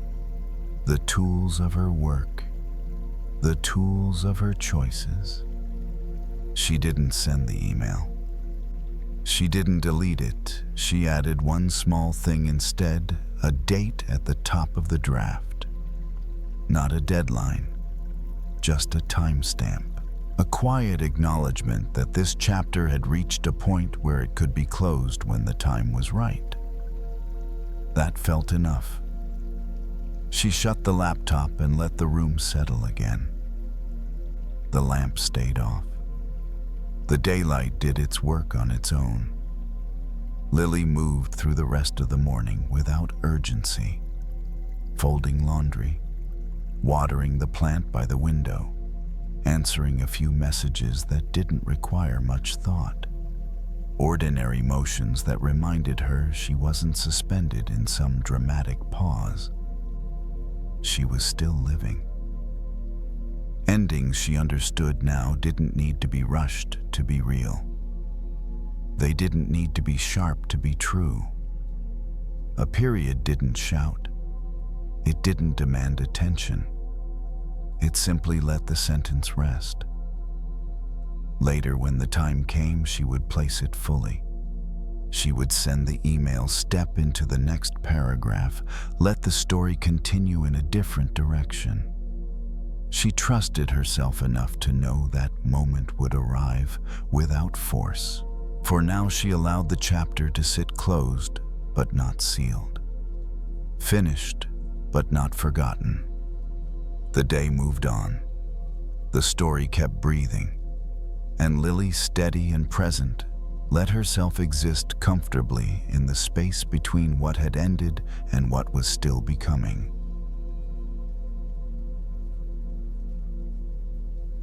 Madison didn't realize she was still angry until she turned the ring light off. The room went dim in a single click, and suddenly there was nowhere for the energy to go. No bright circle of light to perform inside. No screen glow to hold her face together. Just her living room in the late evening quiet, a little messy and honest. She stood there with her phone in her hand, thumb hovering where the comments had been scrolling non-stop for the last hour. Her live stream had gone fine. Better than fine. Good numbers. Plenty of hearts. People telling her she looked great, asking about the product, the link, the shade name. Then one comment landed different. Not even the worst one. Just the kind that's written casually and still cuts. Must be nice to have time for all this. Madison had laughed on camera, made a joke, moved on. She always moved on. That was part of the job. But as soon as the live ended, the comment stuck. Her mind replayed it, turning it into a whole thread of imagined voices. They think I'm lazy. They think this isn't real work. They think I don't deserve what I have. Madison was 27, a full-time creator, and she had learned that the internet didn't just watch you, it projected onto you. People wrote their own stories over your face. They saw 5 minutes and assumed they knew your whole life. Most days, she could handle it. Tonight, it got under her skin. She set the phone down on the couch and walked to the kitchen barefoot on the hardwood. The refrigerator hummed. The sink had a few dishes she'd promised herself she'd handle after the live. The air smelled faintly of vanilla from a candle she'd burned earlier. She filled a glass of water and drank half of it in one go, like her body was trying to cool something down. Anger doesn't always feel like fire. Sometimes it feels like a filter, like someone slid a tinted sheet over your eyes, and suddenly everything looks hostile.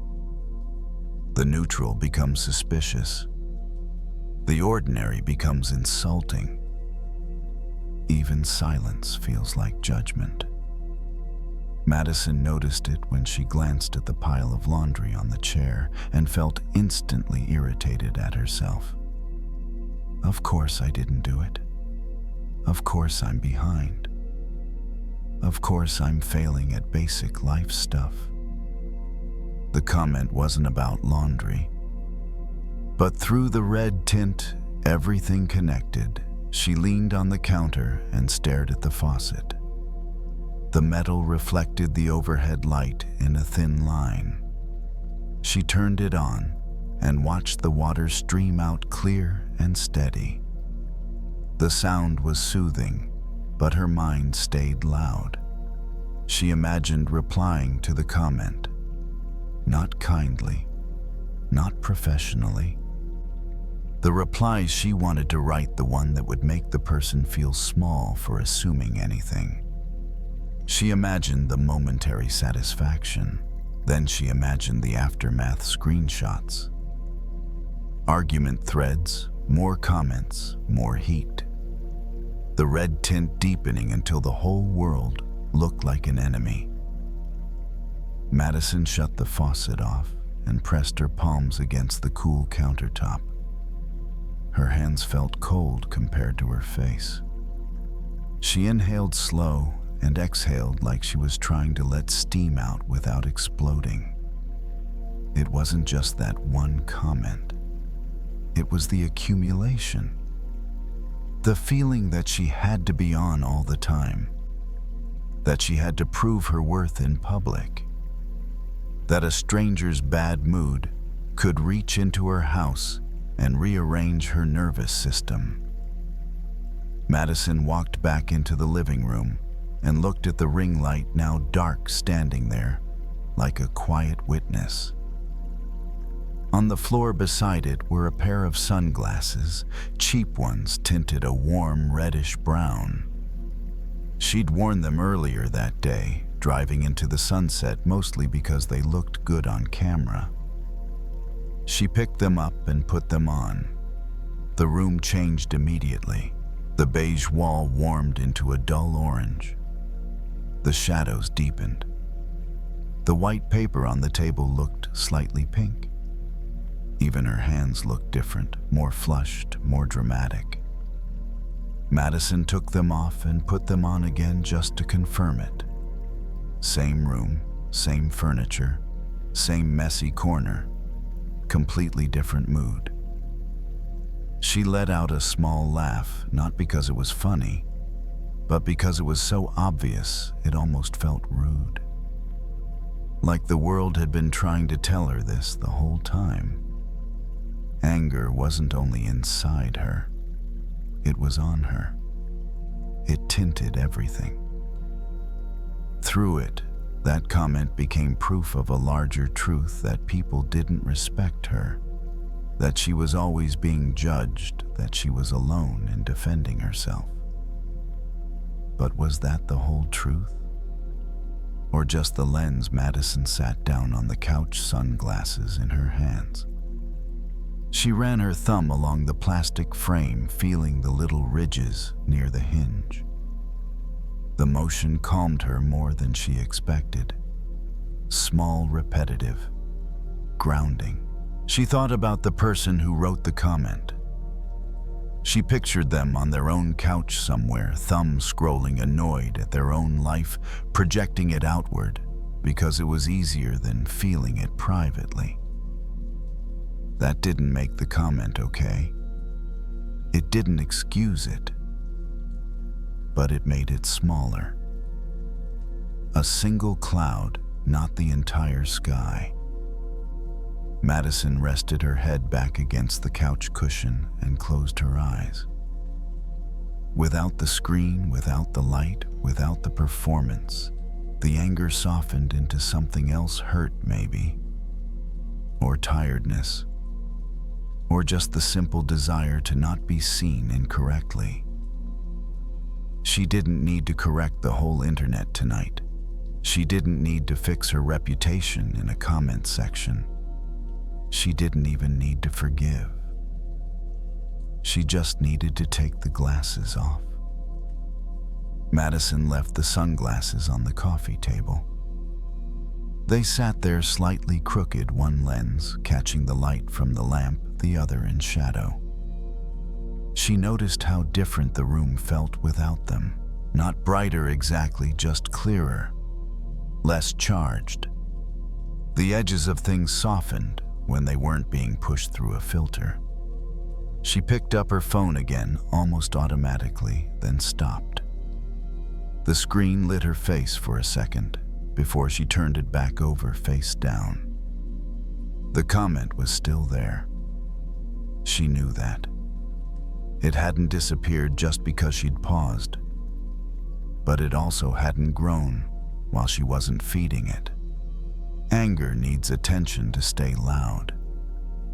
She went to the bedroom and changed into an oversized sweatshirt, something worn and familiar that didn't ask her to look like anything. When she caught her reflection in the mirror, she looked normal, not curated, not impressive, just herself. The sight surprised her with how comforting it was. Back in the living room, Madison curled up on the couch and pulled the blanket over her legs. The lamp cast a warm circle on the wall. Outside, traffic moved in the distance, the sound low and steady. Her thoughts wandered back to the comment one more time. But it didn't hook the way it had before. It floated by like a line of text without a narrator. She could see it, but it didn't get to explain the world anymore. She thought about how often she lived like that, responding to life through whatever lens was loudest at the moment. Stress tinted her days gray. Comparison tinted them green with envy. Anger tinted them red. None of those lenses were lies, but none of them were the full picture either. Madison stood up and picked up the sunglasses again. She held them in both hands, feeling the lightness of them. Such a small object capable of changing so much. She set them back down deliberately this time, like placing something where it belonged. Not in her face, just nearby. Forgiveness, she realized, didn't mean pretending the comments didn't hurt. It meant not letting them decide the meaning of everything else. It meant taking off the lens before it stained the whole evening. She brushed her teeth, washed her face, and turned off the brighter lights. The apartment dimmed into its nighttime shape, the kind that didn't expect productivity or charm, just rest. In bed, Madison lay on her side and listened to the quiet sounds of the building. A door closing somewhere, pipes shifting, someone laughing faintly through a wall. Life continuing in ordinary ways. The anger had cooled to a low warmth now. Not gone, just manageable, no longer coloring every thought. She let her breathing slow, one gentle rhythm at a time. In, out, easy. The world didn't need her response tonight. It didn't need her defense. It didn't need her to prove anything. Without the red tint, the room was just a room. The night was just a night. And she was just a person allowed to rest without explanation. The sunglasses stayed on the table waiting for another day, and Madison, no longer looking through them, drifted into sleep with her hands unclenched, her thoughts quiet and her vision finally clear enough to let go.